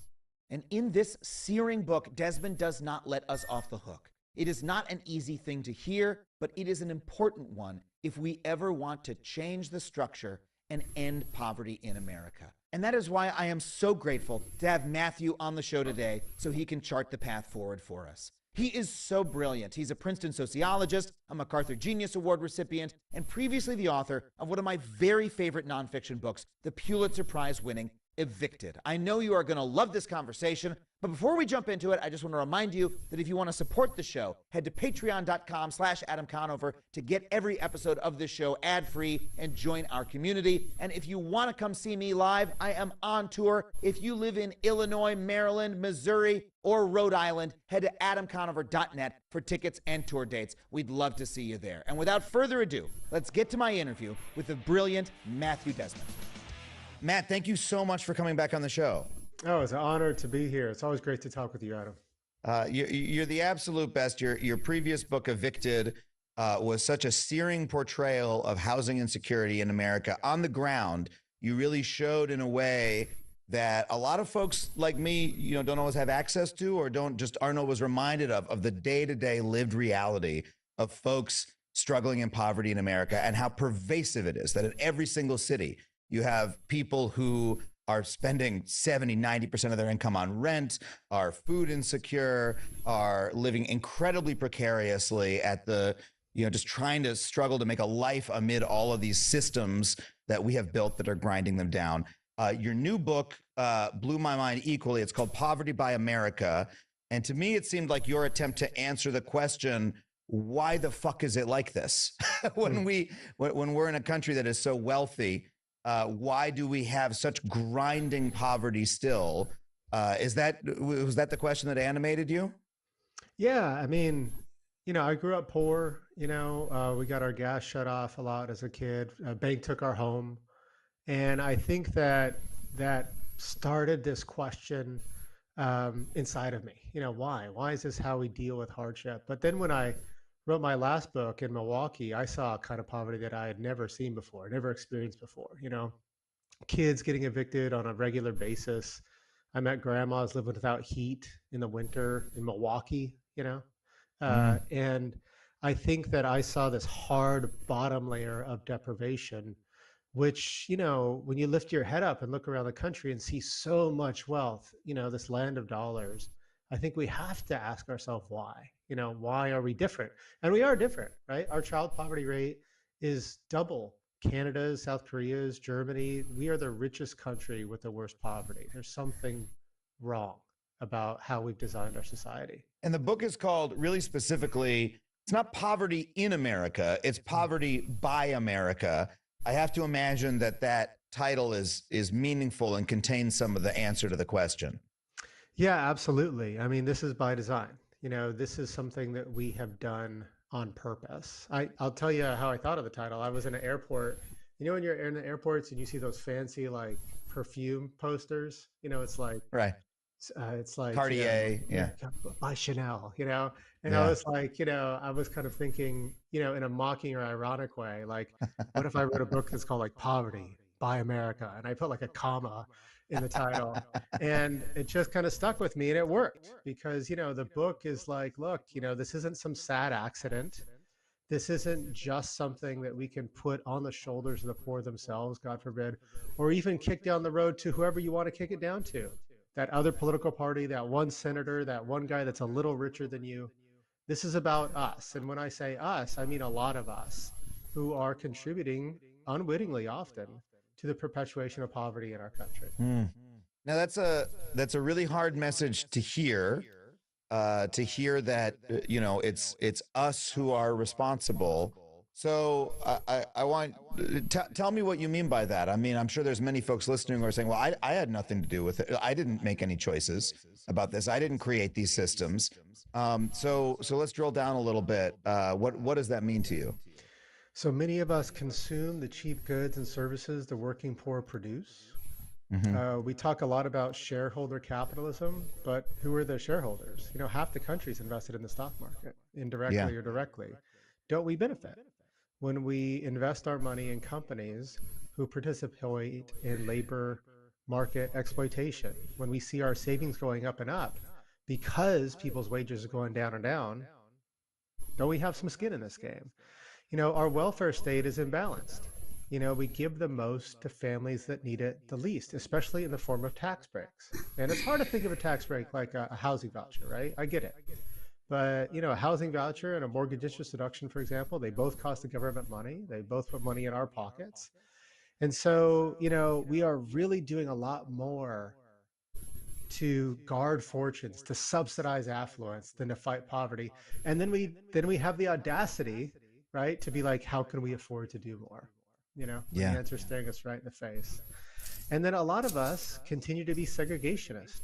We build walls around our affluent communities. We hoard opportunities behind those walls. And that creates concentrations of wealth, but also concentrations of poverty, which is the side effect of, our hoarded opportunity. And so I think in many ways, we have so much poverty in America, not in spite of our wealth, but because of it. I mean, God, that is so, you could not have put it any more strongly than that. And it brings me back to the thesis of Evicted, which, by the way, if folks haven't heard the interview we did about that book, please go listen. It's in our podcast archive.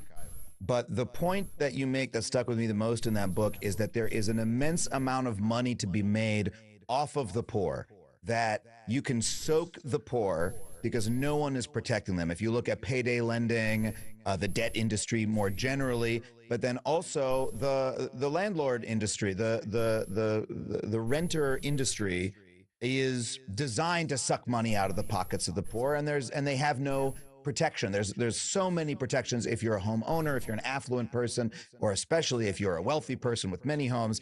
If you are someone just scraping by, it's so easy to just suck that money out of your pocket. And you listed a lot of ways there that our society is perpetuating this, that we're complicit. And some of those you went through, and I said, well, I don't do that, right? You said some of us are segregationists.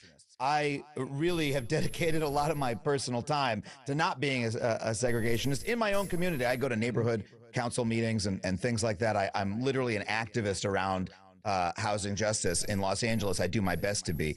You also listed some things that I absolutely do participate in. I have a retirement account like many people do. I'm happy that I feel very lucky that I'm able to have one because I worked in TV for a little bit and I had a couple good years. I was able to sock a bunch of money away.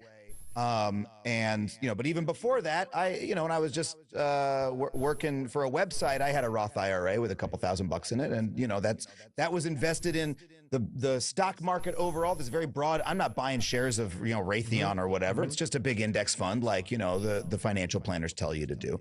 But that does mean that when that account goes up, I'm participating in the system. And, I have a mortgage, and it's a mortgage for a home that's a lot smaller and more modest than someone would have been able to afford in Los Angeles a couple of years ago because of how housing prices are. I feel lucky to have it. I don't feel I'm living extravagantly. I'm doing the best I can with what I have.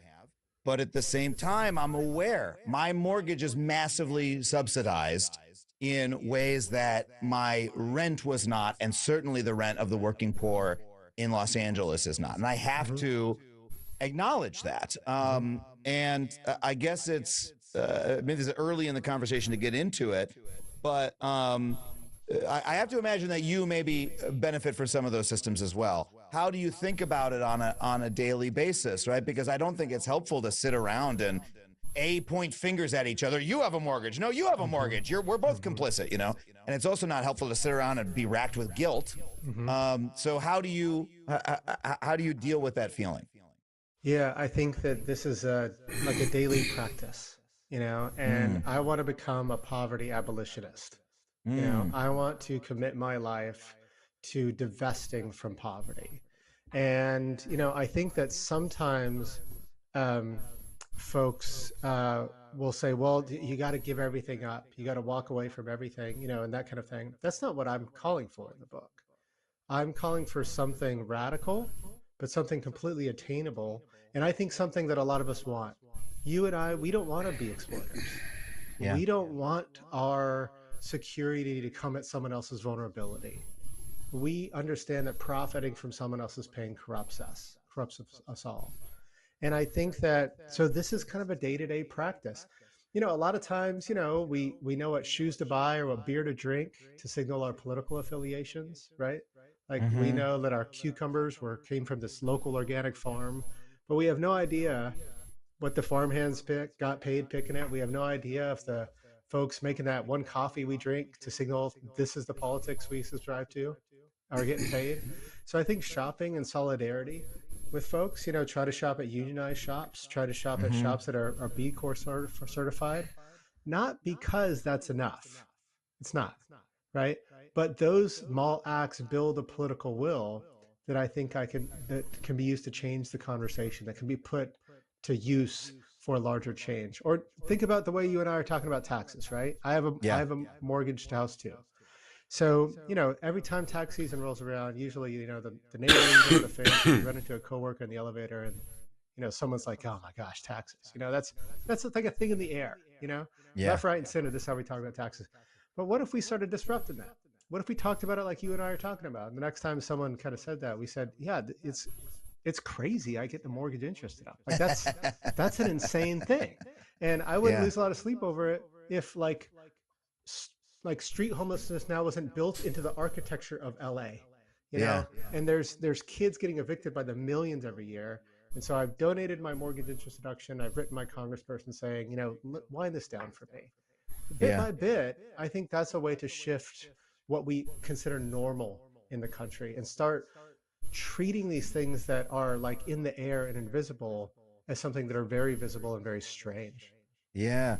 Well, let's talk about the strangeness of the mortgage interest deduction and then return back at the end to this point about what we can all do about it. Because the mortgage interest deduction is kind of I mean, first of all, it's existed for decades. People treat it almost like a birthright, I think, in the middle class of well, of course you get this mortgage interest deduction. But it is kind of a weird phenomenon in that I receive a tax break for my housing costs, but a person in the working poor who is paying rent does not. Rent is not deductible. A mortgage is. Why is that, and what is the effect of that on poverty? How does that system create poverty? So why is that? It's a historical accident. The mortgage interest deduction started in the tax code before the nation was a nation of homeowners. And then after the GI Bill kind of created the white middle-class homeownership society, we suddenly had this thing in the tax bill that a lot of people were taking. And, you know, we were kind of like, oh, crap, you know, like we got caught off guard. But by then it was baked into the budgets of a lot of families. And then lobby power started coming around the mortgage interest deduction. And today, the second most powerful lobby in DC, just by the sheer number of dollars spent every year, is not big pharma, it's not big guns, it's the realtors. And one of their top issues. The realtors, like literally the real estate agents, not even the housing constructors or anybody else. It's just the person who puts the sign out front and takes a fee when the place sells. Yeah, and one of their biggest issues is maintaining the mortgage interest deduction. Yeah. Because what this thing does is make your house and my house more expensive than it would be without it. And there's no evidence that the mortgage interest deduction helps people buy homes. The biggest barrier, there's no evidence, because it's just the bigger. What was your biggest barrier when you bought your first home?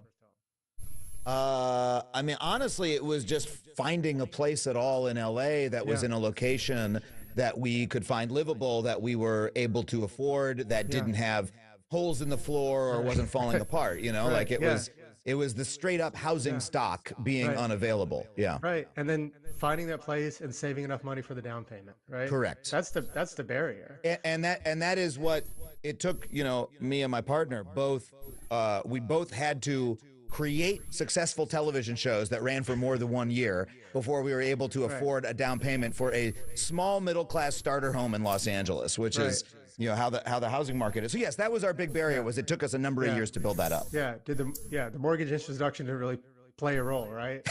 Yeah, it's true. We didn't go, oh yeah, because the mortgage interest deduction we'll be able to afford it. That's a really good point. So, housing, this matters. This is a wonky, esoteric conversation, but it matters. Because it matters because it means the government, like 2 years ago, the government spent $193 billion in homeowner tax subsidies. Wow. And only $53 billion on direct housing assistance to the needy. Every single homeowner in America is entitled to the mortgage interest deduction. It's universal. Yeah. Only 1 in 4 families who qualify for any kind of housing assistance, rental assistance, public housing, only 1 in 4 receive it.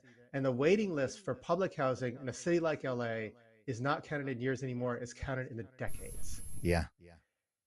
The reason that waiting list is so big is because we haven't invested deeply in housing for our poorest families. And one of the reasons we don't have enough money to go around is because we have things like the mortgage interest deduction.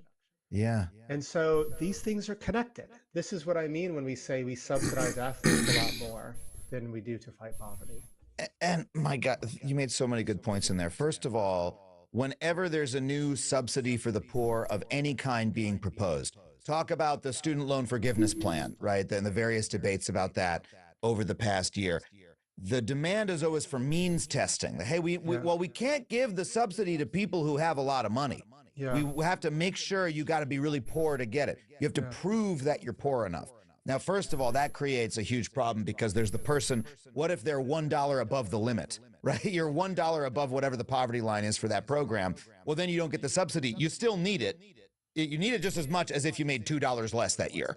So that's the first problem. But second of all, it ignores the fact that most of our current subsidies, as you say, for the affluent, are universal. Everybody gets them. Literally, I don't know how many houses, Ted Sarandos or Mark Zuckerberg has. They get the full mortgage interest deduction on every single one, I assume. Do they? You can take a mortgage interest deduction on your second home. It's not as big, but that second home can be a ski cabin or a yacht.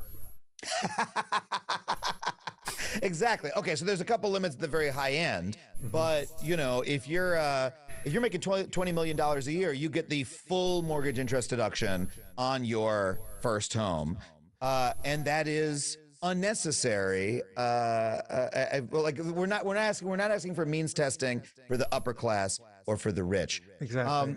But explain to me also how the mortgage interest deduction, you say the main thing it does is it makes the homes more expensive. It drives the price of homes up, which benefits the retailers. How does that work?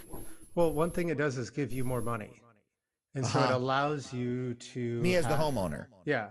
Yeah. And so, because of that, you can do things like put more money in your basement refinishing or build a deck or something like that. And so it does it like that, but it also does it just by making the property more valuable than it would without this kind of tax haven. And so, and a lot of times when politicians talk about this, they call it a middle class benefit. But if you look at the data, you realize that most of the mortgage interest deduction, it goes to families with 6-figure incomes, goes to families in the top 20% of course income distribution. Most white Americans own their home. Yeah. And most Black and Latinx Americans are renters, because of our systematic dispossession of people of color from the land. So it's really hard to think of a better social policy for amplifying our economic and racial inequality. And the reason I come back to these kind of topics again and again is because every time we talk about doing something serious about fighting poverty, we always hear someone suck their teeth and say, how can we afford it? How can we afford it? And the answer is it's right here, man. We could afford it if the richest among us took less from the government. And I'm not talking about redistribution. I want you to keep all the money you've earned. I'm talking about us, taking less from the government. And I think that's a different kind of frame than often we talk about in these debates. You're actually talking about, in a sense, reducing redistribution, because we literally have a system currently that is redistributing money from the poor to the rich to some extent. That's interesting. Yeah. That again, it may not be as direct, but as you show, on the low end of our rental market, it is designed to take money from the poor. And on the mid to high end, we have a housing system that is designed to give money to people who don't need it in the form of direct government handouts. And if we were to just re-level that a little bit, right, and have a progressive system of housing subsidy, then that just gave a little bit more to people who need it the most and a little bit less to people who don't need it as much. That's all it would take, in your view. It sounds like there's a clear pay for, and so I just want us to develop this reflex. When any time someone says, "How can we afford it?" or "That costs too much," we just find a way of saying that is utter bullshit. Yeah. And it's just a lie, and pushing back on that.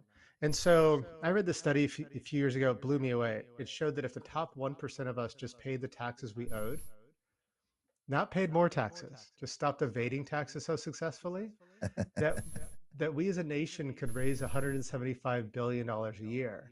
Wow. Now, $175 billion a year is almost enough to pull everyone below the official poverty line above it. Yeah. We have the money.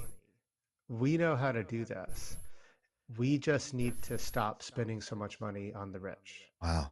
And this is something that other nations do successfully, I assume, that there is a way, in fact, to structure a welfare state that reduces poverty, and I would imagine improves living conditions for everyone. Like if I lived in LA and there were not tents on the street, I would be happier. Right. If everyone in my community lived better. Is this attainable as a goal?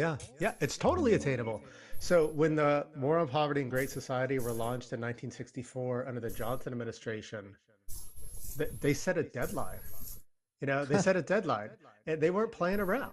There was a plan. Now they didn't end poverty, but they cut it in half in 10 years. Wow. And there was a time. I didn't know it was that successful. I knew about the War on Poverty. They cut poverty in half in 10 years. Yeah. I had no idea. Now, but they didn't fight poverty themselves, and this is the key point, actually.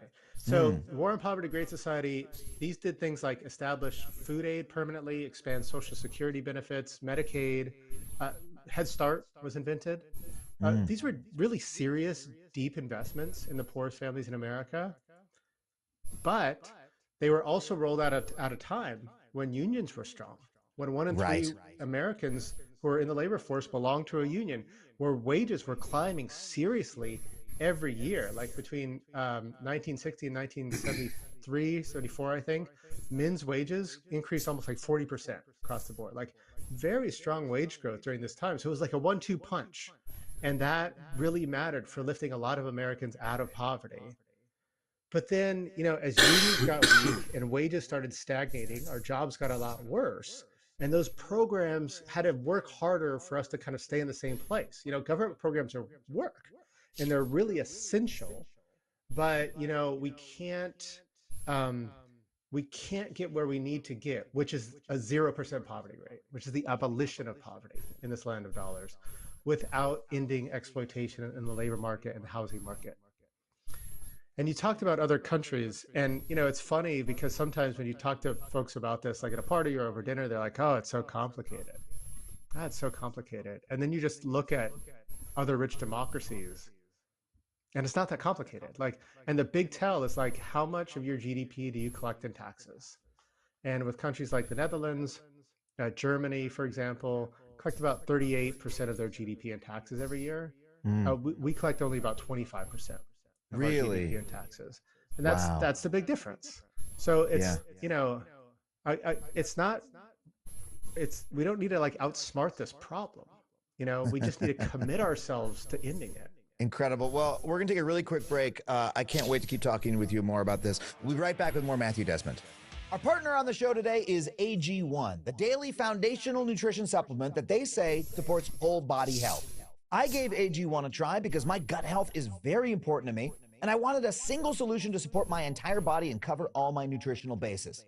I drink AG1 in the morning before starting my day. It tastes great, and it makes me feel like I might be doing something kind of good for my body, And they sent me this nice little shaker bottle I can use to shake it up and drink it down. Very cute and convenient, great design. I love it so much.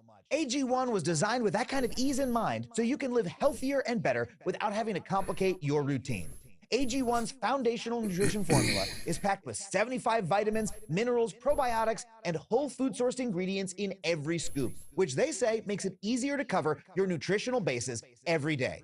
So if you want to give AG1 a try, well, guess what? You can get a free 1-year supply of vitamin D and 5 free AG1 travel packs with your first purchase. Just go to drinkag1.com/factually. That's drinkag1.com/factually. Check it out and tell them Adam sent you.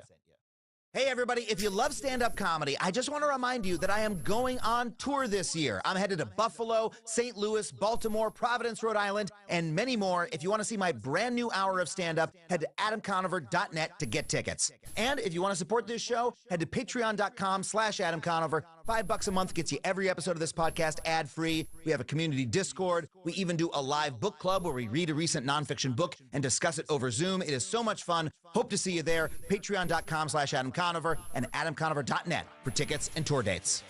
Okay, we're back with Matthew Desmond. We just talked about how our housing system is designed to perpetuate poverty by basically sucking money out of the pockets of the poor, giving it to folks who don't need it that much in the form of subsidies. How is our just our broader monetary system designed that way? Our financial system, banking and the like. So let's look at financial exploitation of the poor. And I use that word exploitation. And I know it's a charged word, but for me, it just means when you don't have a lot of choice, you got to take the best bad option. And we've all been in this situation. You know, we've all been in a situation where just someone's got us over a barrel and you just got to pay. You're at the airport and you're hungry and like, fuck, I'll pay $20 for the goddamn chicken wrap. There you go. You know, and so that's the life of the poor all the time.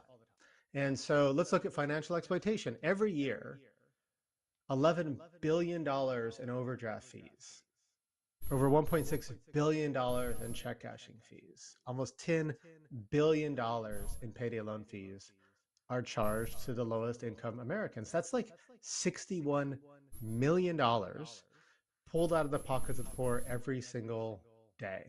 Wow. So like when James Baldwin famously said like it's really expensive to be poor in America, he couldn't have imagined these receipts. Like this is real exploitation. Yeah. Who benefits from that? So, you know, the banks and the payday loan companies do, but you and I probably do too, you know, because we probably have free checking accounts. And it turns out those accounts aren't free. You know, they're subsidized by all those overdraft fees charged mostly to just 9% of bank clients. You know, and who are those 9%? They're the poorest bank clients made to pay for their poverty.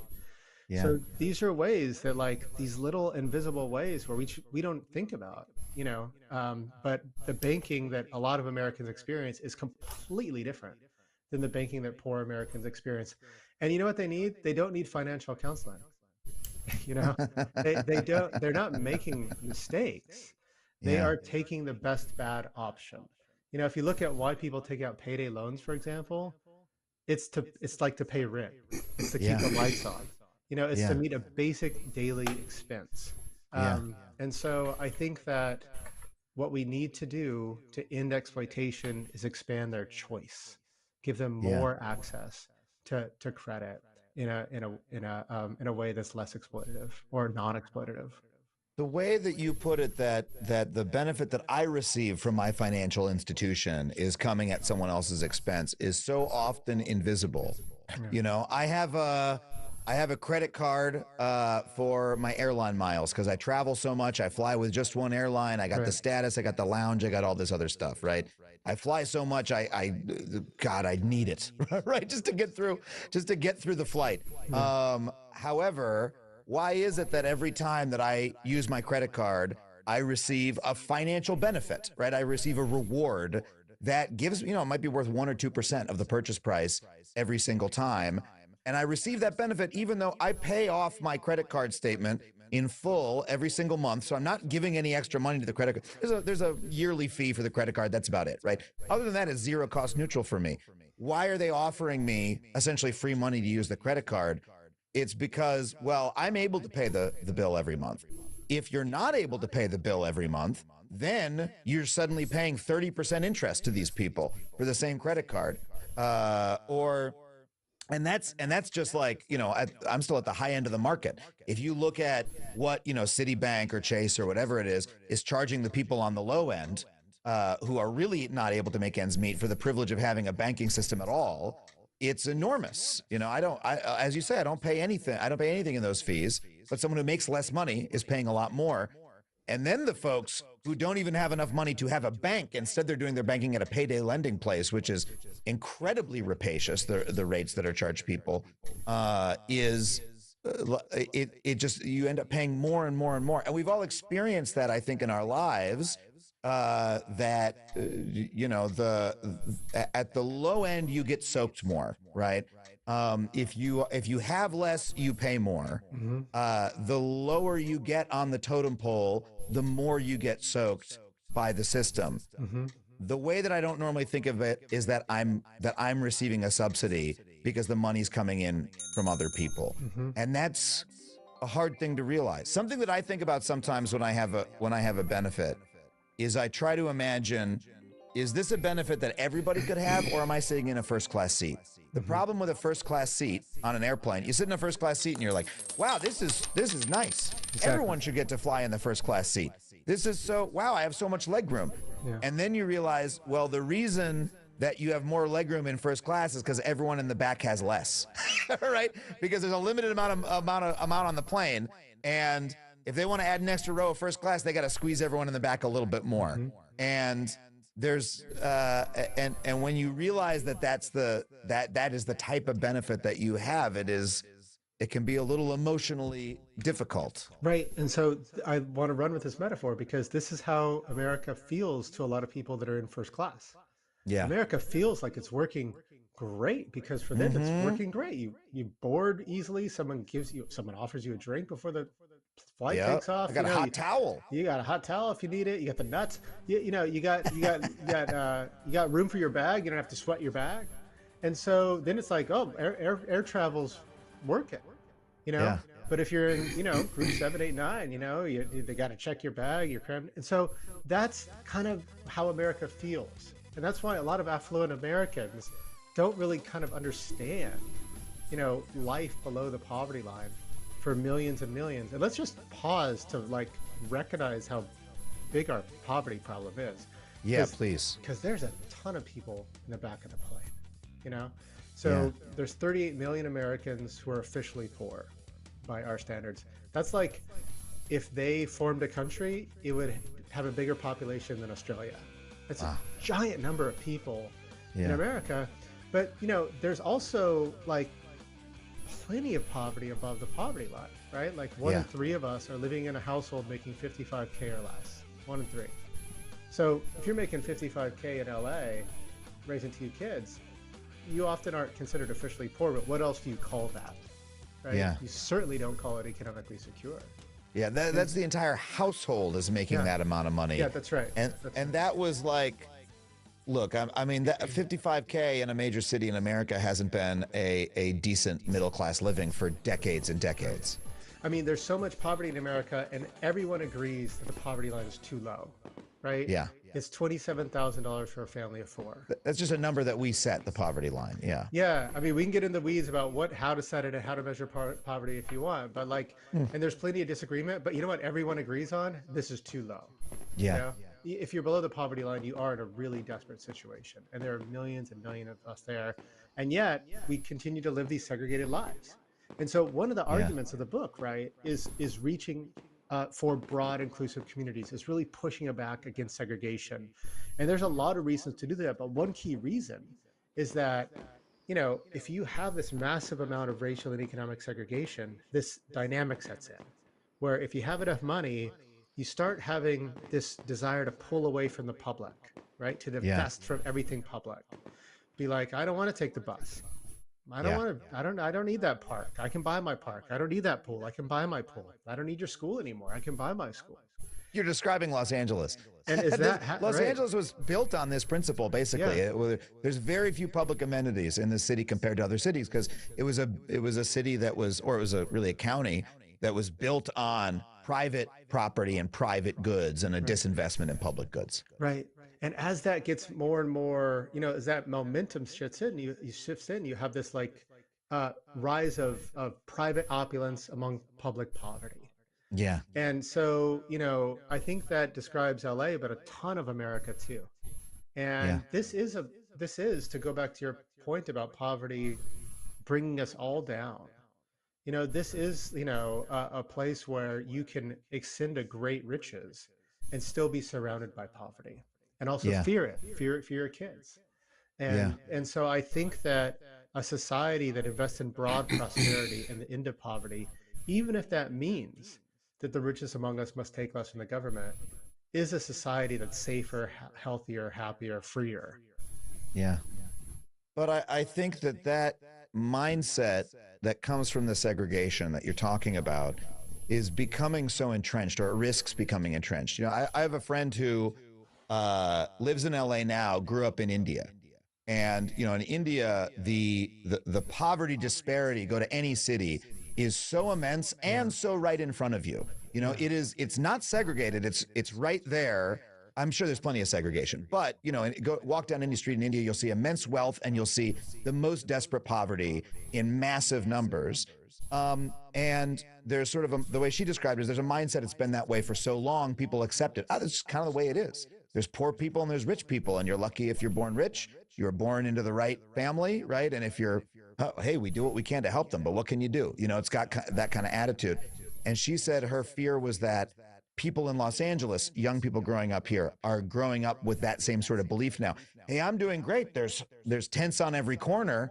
What can you do? That's just the way the world is. Some people are just like that. And then the stories start about, well, it's drugs, it's XYZ, those sort of justifications. Oh yeah, what can you do? They don't want to be helped. That sort of story that we tell ourselves for all the reasons.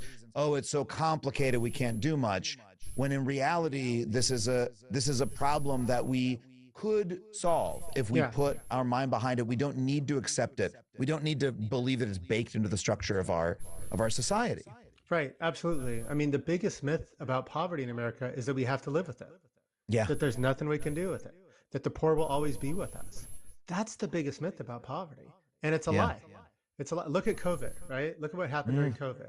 Yeah. Right? So COVID hits and the Biden administration flexes, issues bold relief. And we had something called the child tax credit, which was just basically a guaranteed basic income for middle and low income families. What did that do? That cut child poverty by 46% in 6 months. 46%. It took LBJ 10 years to do it, and we did it in 6 months. It was the most powerful thing we've done for low-income families in generations. Wow. And we had this massive investment. We rolled out something called our emergency rental assistance because we knew so many renters were in the red, after the eviction moratorium lifted. So we doubled HUD's budget and we got it out the door to over 10 million families. And it dropped evictions to lowest they'd ever been on record, ever recorded. And so the idea that we just have to, it's complicated, somehow we have to live with this, or this is our new society or our new future, is just wrong. We should reject it. And where did this like pernicious, boring, best we can doism come from? It strikes me as such an un-American way to think. Like we used to be like, we can go to the moon, we can do that. Like we can, we used to be bummed. Like the whole reason LA exists is because like train barons were like, I'm gonna lay train all over the country. Like I'm just, and like there was definitely corruption and evil there, and exploitation, but there was also ambition. And I would love us to channel that old American ambition in the service of poverty abolition. Well, when you look at what LBJ did, very complicated man, a lot of horrible things he did too. But that step to say, hey, that we're going to fight a war on poverty. We are going to win. Here is our plan. and to go through with it and do it, that was him carrying on a great American tradition that harkens back to the New Deal and even before that. You can see the echoes of that also in JFK saying, we will go to the moon. All of these statements, and for some reason that's not something that we say in America anymore. We say, well, no, we need to budget the country like an American sitting at their dining room table. We can't spend too much money on these frivolous things. Let's just let the private enterprise truck along and et cetera. Maybe it's a different topic for a different podcast. What has changed in America, or I don't know. Maybe do you have a view on it? Like, fuck it, let's dive in. Why don't we believe in ourselves anymore? Why did we lose faith in the power of our government to actually correct social ills in America? Because when you look at the 20th century, the entire history of the 20th century was Americans trying to do that, from the progressive era in the 1910s to up until really the 70s. Mm-hmm. What happened? Yeah, I mean, I think one way to meditate on that for the listeners of this podcast, is to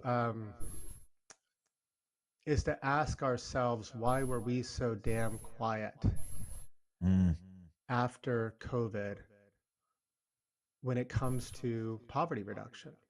The government just allowed the child tax credit to disappear, and it allowed rental assistance to disappear.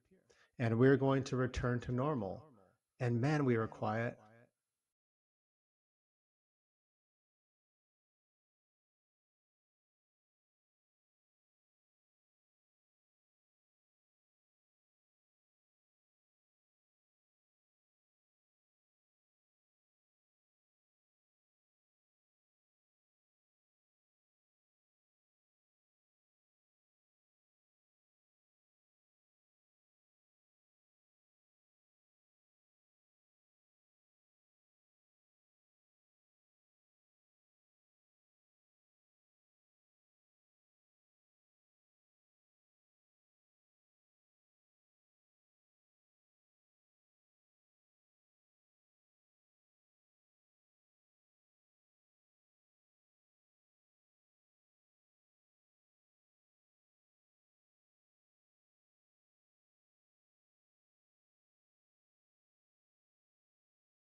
you know, Yeah.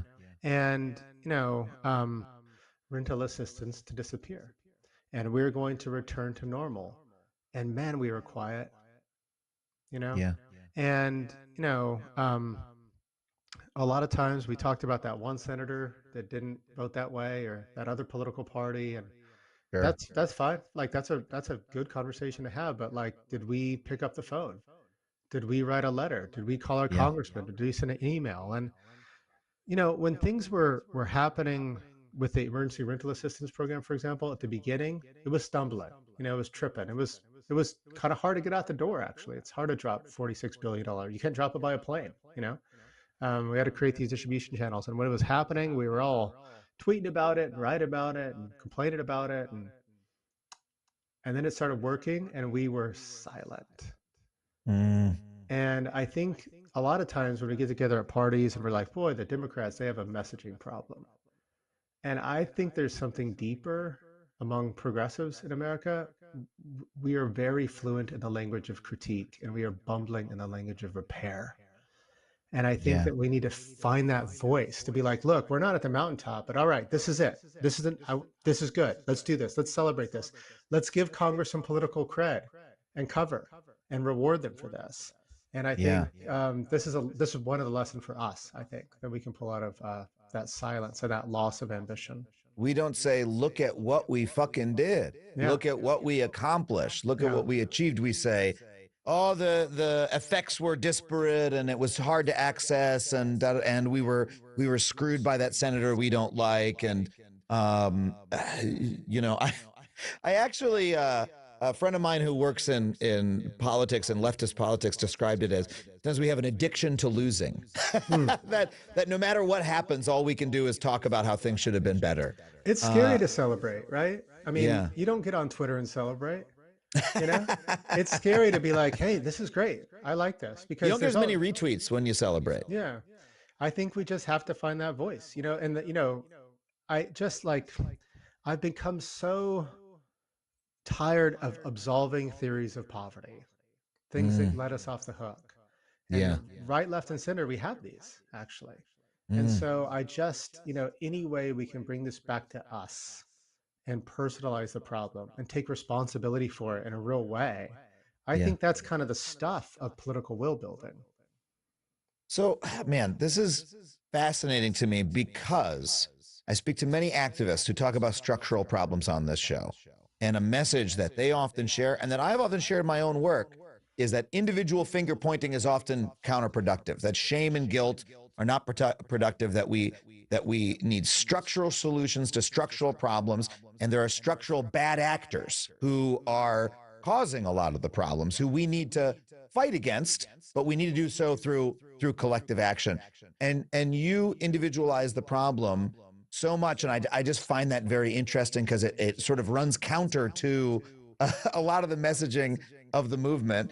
And so I want to poke at it a little bit, because I really find it helpful what you're bringing to me, but I just want to poke at it because maybe some folks are having some friction with it. Like, I could imagine someone saying, say an activist here in LA, hold on a second, I did speak up about renter assistance, about that expiring. I called my the city council. I gave public comment. I did all that shit. You know who I was up against? I was up against the landlords who screamed and yelled that they couldn't evict people as much as they used to, who spent millions of dollars here in LA, but billions nationally, lobbying, right? As you say, one of the biggest lobbying groups in the country. So, I mean, it is the case that there are, these big institutional powers that are causing some of these problems. And so how does that connect to what I can do individually as a person? Yeah, I'm a sociologist. I'm a card-carrying sociologist, so I get structural change and structural problems. I've devoted all of my adult life to studying those, but I've also become kind of suspicious about this division that we make between individual and structural change. And so let's think about that activist that did all that work, right? Yeah. Well, I want to create more of her or him. I want more of them. And I want more people being like, I'm going to put some skin in this game. So we could talk about segregation as the result of historical and legal and economic and racial structures that created our cities like this. That's true. But they're also created because the segregationists today get their butts to that 8 o'clock zoning board meeting on a Tuesday night. And Yeah. they stand up and they say, do not build this in my community. And if we don't take responsibility and get our butts to that zoning board meeting too, and stand up and be like, no, I refuse to deny other kids opportunities my kids get living here, then what's that structural narrative going to do? So I think the best way to think about climate change is to hold these two things together, right? We're not going to solve climate change by hang drying our laundry, right? But I think it's really hard for me to see something like the Inflation Reduction Act coming out of Congress if a lot of us were like, what am I eating? What am I driving? Do I need to take that flight? I'm going to buy that carbon offset. I'm going to buy solar. It was like this. We started building a political will through individual action, not because that's enough. It's not. But because that's part of it, and that helps put upward pressure and literally changes the common sense of America. Yeah. And so the book doesn't end by here's 5 things you yourself can do, right? The book ends by saying, here's the policies we need. Here's the new ways we need to address exploitation. Here's how we can finally turn away from segregation. But it also ends with this call for us to become poverty abolitionists. And so I think that is that balance that I'm trying to strike, because for the poverty movement to have power, it has to grow, and for it to grow, a lot of people, I think, need to enter that tent. And for that to happen, I think my bet is to get us to kind of see how we're connected to the solution because we're connected to the problem. Man, I love that, and it's such a holistic way to look at it. And one thing you said really stuck with me, that when the segregationists show up to the meeting and we stay home, right? What are the segregationists always complaining about? Their big complaint: why shouldn't the low-income housing be built? It's because it's going to hurt my property values. My property values are going to go down. And they say that explicitly or implicitly. And that is sort of the original sin of housing in America, right? That we have turned housing into an asset. And those folks who are being segregationists, a lot of them, maybe they're just worried about their retirement. This is what I've been told is my only sinecure. This is my only pension. I don't have a pension plan. I have a 401k. That's okay. All my money's in my house, right? And they're worried about their housing prices going up. And when we stay home and we don't go to that meeting, and we live in our home where we have a mortgage and the price of the housing is going up, then that is really staying complicit in that. Being like, oh, well, hey, you look around and go, oh, man, my price of my house went up a lot in 5 years. It went up 30% in a couple of years. Well, guess what? It's a fucking problem for your neighborhood, because if housing prices are rising 30% in 5 years, as they are in many places in LA, that means that it is that much more unaffordable. And so it sounds like to me what we need to do is we need to be willing to give something up and say, I'm okay with it if my housing prices, if the price of my home doesn't rise as quickly as it might have in past years, or as it might have if that housing isn't built. And that, to me, is where the rubber meets the road in inequality in America, because so often when you look at where the backlash starts against the welfare state or against any kind of program designed to ameliorate racism or anything like that, it's when the affluent folks, the white folks, the rich folks, they're on board with it until they have to give anything up, until, poorer kids are going to go to their school, until the price of their house might not rise quite as fast, until a little bit of political power leaves their hands and goes to someone else. They have a violent reaction. They say, no, how can you take something away from me? Well, guess what? Something maybe needs to be taken away from us.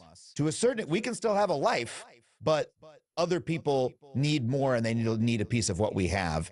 And we need to be fundamentally okay with that and, in fact, help that process happen. Do you agree with that? Yeah, we're also giving up a lot now. Yeah. We're often giving up public safety. Yes. We're giving up the security, knowing that whatever happens to our kids, we're not one car accident or one divorce away from them falling on really hard times. Yeah. We're giving up the American dream for the younger generations who are looking at like impossibly expensive cities and $100,000 college degrees and are just wondering, is this working at all for me? Yeah. We're giving that up. We're giving up like neighborliness, and we're living in these pockets of incredibly frightened affluence. And I think that my argument in the book is that, some lives are made small so that others may grow. Mm. And so I am asking those of us who have found security and prosperity to take less from the government. Yeah. Maybe to take less returns on your stock portfolio. Maybe to spend a little more shopping because, you're buying from unionized shops where people get a fair wage. Yeah. I'm asking us to reach for broad, inclusive communities. But I think the deal is better. The deal is better. There's a lot of work that shows that if you build affordable housing in a way that blends into the community, there's no effect on property values, none. And like when you see today's affordable housing, man, it's not your father's affordable housing. I took my students to a development in New Jersey called, it's in Mount Laurel. It's a famous affordable housing development here.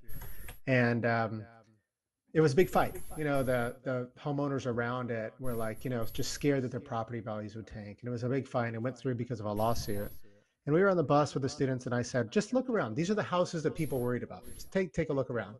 And then we pulled into this gorgeous, beautiful, completely affordable housing complex. And it made it look ridiculous, right? Yeah. Because you're like, of course the property values didn't go down. And in fact, years later, when folks survey those homeowners and were like, well, what do you think about affordable housing being in your neighborhood? They were like, what affordable housing? They forgot about it. And so, I think that those concerns are totally understandable, but they're not concerns that are super supported by data. And I think that we have to just push beyond them. Our values can't stop where our property line begins. Yeah. And, it's interesting to read the history of segregation too, because the arguments that our white dads were making last generation and our white grandfathers are making last generation, they're making the same arguments people are making today. Really? Schools, crime, and property values, same arguments. Wow. And so I just think we have to reach for something more. And I've lived in affluent white neighborhoods, and I've lived in poor multiracial neighborhoods, and I mean the places where I felt the most neighborliness and cared for by my neighbors were not in those affluent white neighborhoods. Yeah. And my property value went up, or they would have if I could afford a home and I lived in those neighborhoods.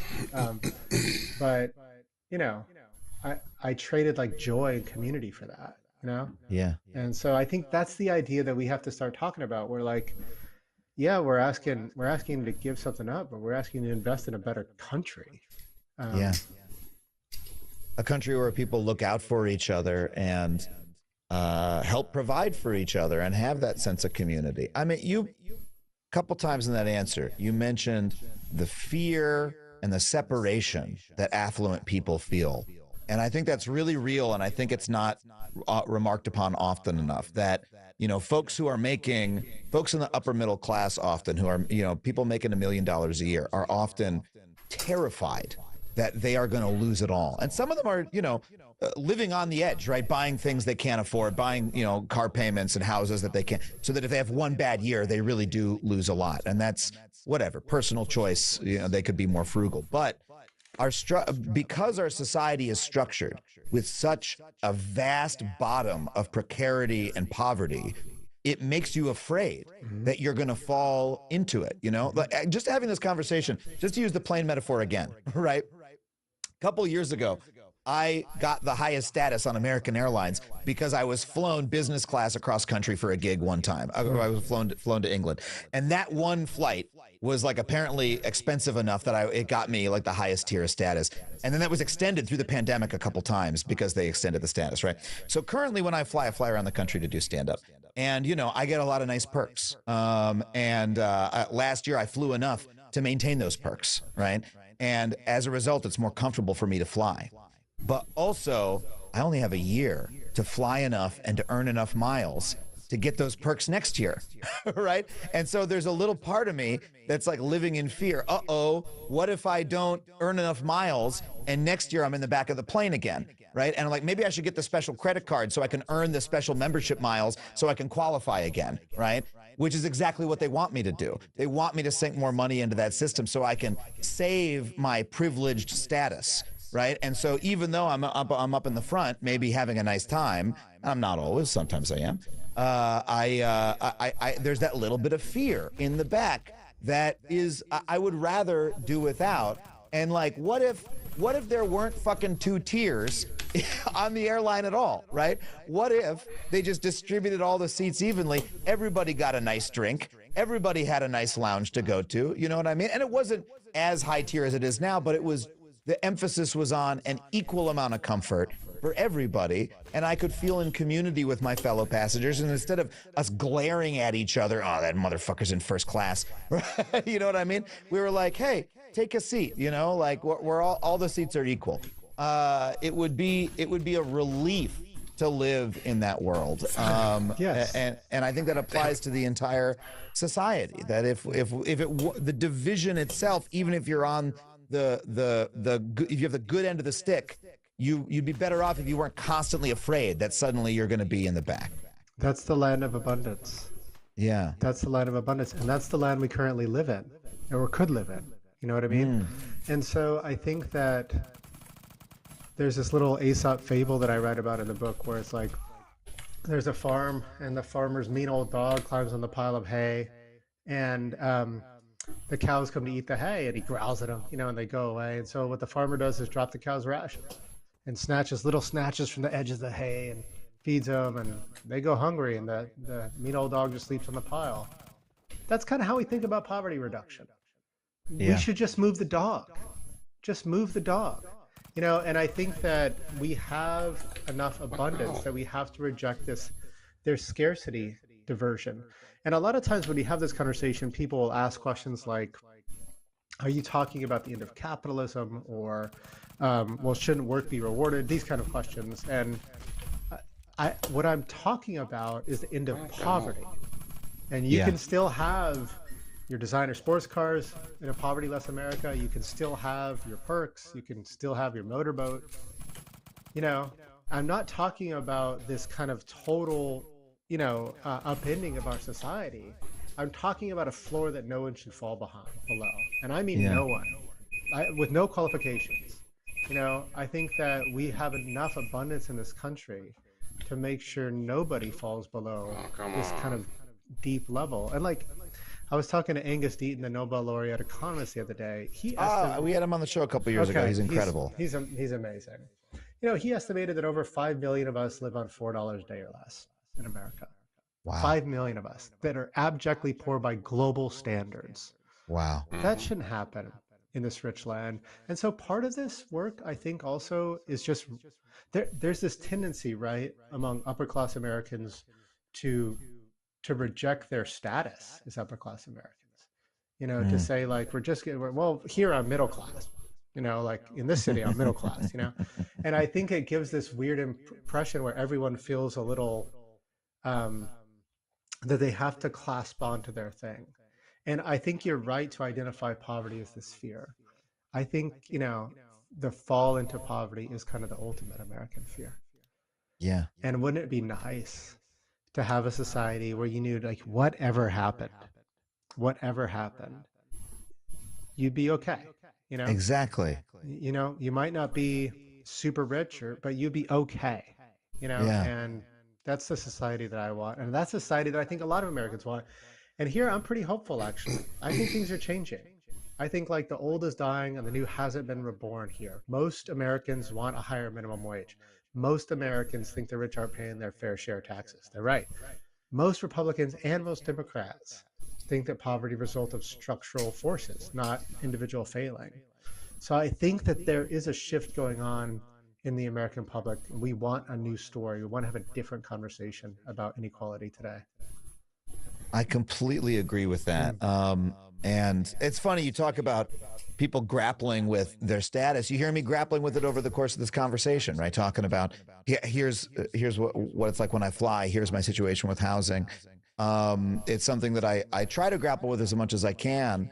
I take public transit in Los Angeles, partially because I prefer it, and partially because it's like an opportunity for me to be in community with with the broader life of the city. That's one of the things I like about walking around as well in Los Angeles. Like I want to be in that community. I don't want to forget about it, and I don't want to segregate myself. And I think a lot of people have that desire, and they're maybe stuck behind some of the walls that were built by other people, and they've come to believe those walls are supposed to be there, and maybe they've even come to love the walls a little bit. But if they were to have a chance to peek out from behind them, right, get on the bus every now and again, just sort of have that interaction, they would develop the consciousness that you're talking about, and they would love it, because it truly is. I don't know, man. It's just American life. The more you like understand what is happening in this country, it becomes unignorable, but it's also incredibly fulfilling to actually have a full view of how this fucking society is organized and your place within it and your ability to make change within it, because you do have quite a lot. I'm rambling a bit, but I hope this is making sense. No, I mean, I love that you brought up joy and love. Yeah. And I think that joining the anti-poverty movement is a move into joy and love and meaning, and sometimes when I read critiques of like cancel culture, I'm like, who are they talking to?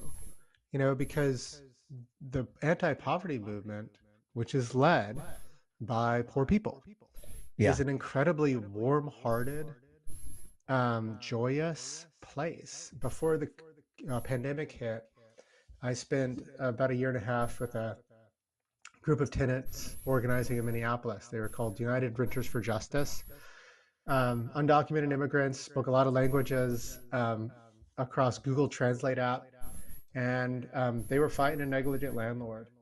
And if one of them got evicted, they'd all go to eviction court. They'd all show up. They'd bring tamales and pizza, and the landlord attorney would be like, "Can I have a tamale?" They'd be like, "No, this is our tamales."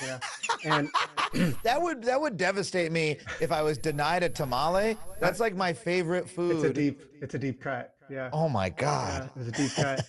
And they went to the landlord. They were like, "Look, sell us your buildings." And he's like, "Okay, like $7 million." And they were like, "Be right back." And they started fundraising and working with land banks, and they raised the money. And it all came to a head, though. The landlord filed eviction on all of them, and it went to a head. And there was a woman named Chloe Jackson. She had her eviction court hearing. The whole community showed up for her. And we were waiting to hear how the jury would rule. And I was waiting next to Takara, who's one of Chloe's closest friends. And Takara turns to me and is like, "You know what? It's taking this jury so long. They're asking themselves, why do these tenants want this red down building? And it's because people have forgotten how to dream." And I was like, man, have I forgotten how to dream? Because they haven't. And Chloe won that case, and they bought those buildings, and today it's a co-op. And I was there a few weeks ago, and their rent went down during COVID, during a time when everyone else's rent was going up. Wow. And Chloe told me, like, we used to just be neighbors, but now we're a family. Yeah. Like, doesn't that sound like that sounds like church, right? That sounds like something that we want to be a part of. And so I think for those of us looking for more meaning in our lives, I have a great suggestion, which is join an anti-poverty organization. Yeah. That is an incredible, it's an incredible vision. I love the emphasis on joy as well, and on how powerful it can be to be involved in this movement. So how do folks find an anti-poverty organization? I mean, I'm sure there's Google, but what do these organizations look like, and how do we tell the difference between, when we're truly joining the movement and when we're, doing the feel-good thing that maybe isn't making an impact? Yeah. I could totally live with the feel good thing, to be honest with you. Someone asked me the other day, like, well, what if this turns into virtue signaling? And I was like, I would love that. Like, I would love us to be like, I bought this shirt from a union shop. What about you? Like, let's do it. Let's go. Let's do that, actually. Virtue signaling gets a bad rap. Virtue signaling is a good thing. It's you showing your values to other people and spreading them. It could change the common sense. It can. Yeah. And so, so one place you can go to get connected to organizations is a website called endpovertyusa.org. It's just endpovertyusa.org. And we launched this website with this new book. And it is designed to do two things: to connect families to service providers in their communities. Sometimes, it's really hard to know where to turn to get legal aid or eviction assistance or food help. So we wanted an easy, intuitive way for families to get connected to that aid. But it also highlights anti-poverty organizations that work in every single state in the country and all on the national level too. And when I hear join a movement, I often think of like march in the streets. Yeah. And I don't really think of myself as kind of a march in the street kind of guy, actually. And I've done it before, but it's just like, and I think a lot of folks probably listening probably feel the same way I do, but like movements need nurses, they need lawyers, they need accountants, marketers, they need just folks that'll be able to sit home and make a few calls. They need a writer or two, And so I think that whatever our talents and our gifts are, we can apply those to ending poverty in America. Yeah. They need people to be in community with that movement. The thing that I've noticed the most is when you start showing up to anything, right? You attend a Zoom meeting, you start to meet people doing the work. Yeah. Then it opens a whole world to you of people who you never knew about in your own city, who are, when you're, engaging in collective struggle, and when you're able to join that, it is one of the most powerful feelings. It becomes really, really addictive. Yeah. And at the very least, the consciousness, will stay with you of who exists in your city, what they're going through, and what you should be thinking about when you're just moving through your day-to-day life. If you ride the bus sometimes, you can still be in a car sometimes, but you know what it's like to be on the bus, and you'll understand what it means when your local metro system is cutting bus times and things like that. That's right. And you'll know how to vote, and you'll know where you think your money should be spent, and being in community is so powerful. Yeah, it makes us accountable too, and it makes these debates, these abstract debates, personal. I gave a talk at Princeton where I teach, and about this book. And after the talk, the first question, this woman stood up and she said, I volunteer in Trenton, which is a poor city about 15 minutes away from Princeton. I volunteer in Trenton, and we give a lot of mentoring to the kids, and shouldn't we be mentoring the single moms? That was her question. And so I look out at the audience and I see my friend Vanessa Sullivan, who's a single mom in Trenton, and I was like, I have to answer this question that holds me accountable to Vanessa, And I think when we have these relationships, we will have a catch in our voice whenever someone kind of goes down these old lies or these old myths about the poor.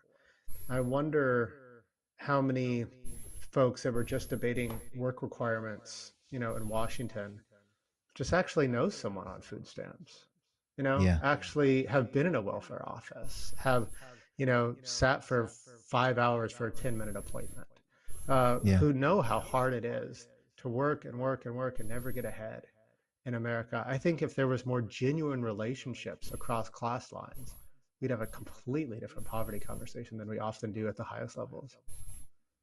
Amen. And that is, I think, the perfect call to action to end on is to place yourself in that community and meet the folks in your community, because there are folks who are struggling exactly the way you describe in your community, wherever you live. Matthew, thank you so much for coming on. The book, again, is called Poverty by America. You can get it at our special bookshop at factuallypod.com/books if you want to support the show in your local bookshop. Where else can people find your work?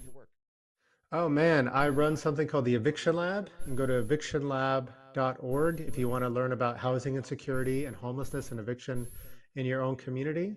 And yeah, I'm looking forward to seeing a lot of you out there. I'll be out on the road for a while talking about this book and stumping poverty abolitionism. And so looking forward to it. And Adam, always a pleasure, man. Thanks for this great conversation.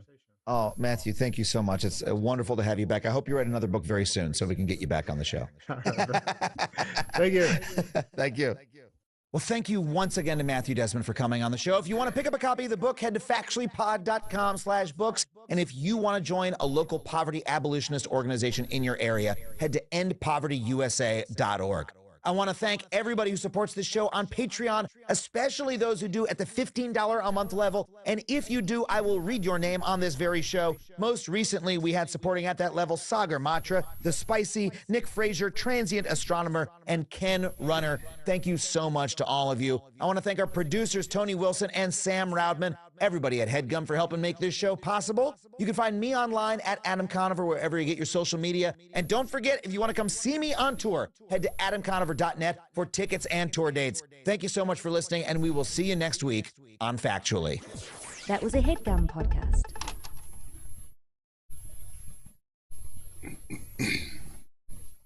And that is it for me for today.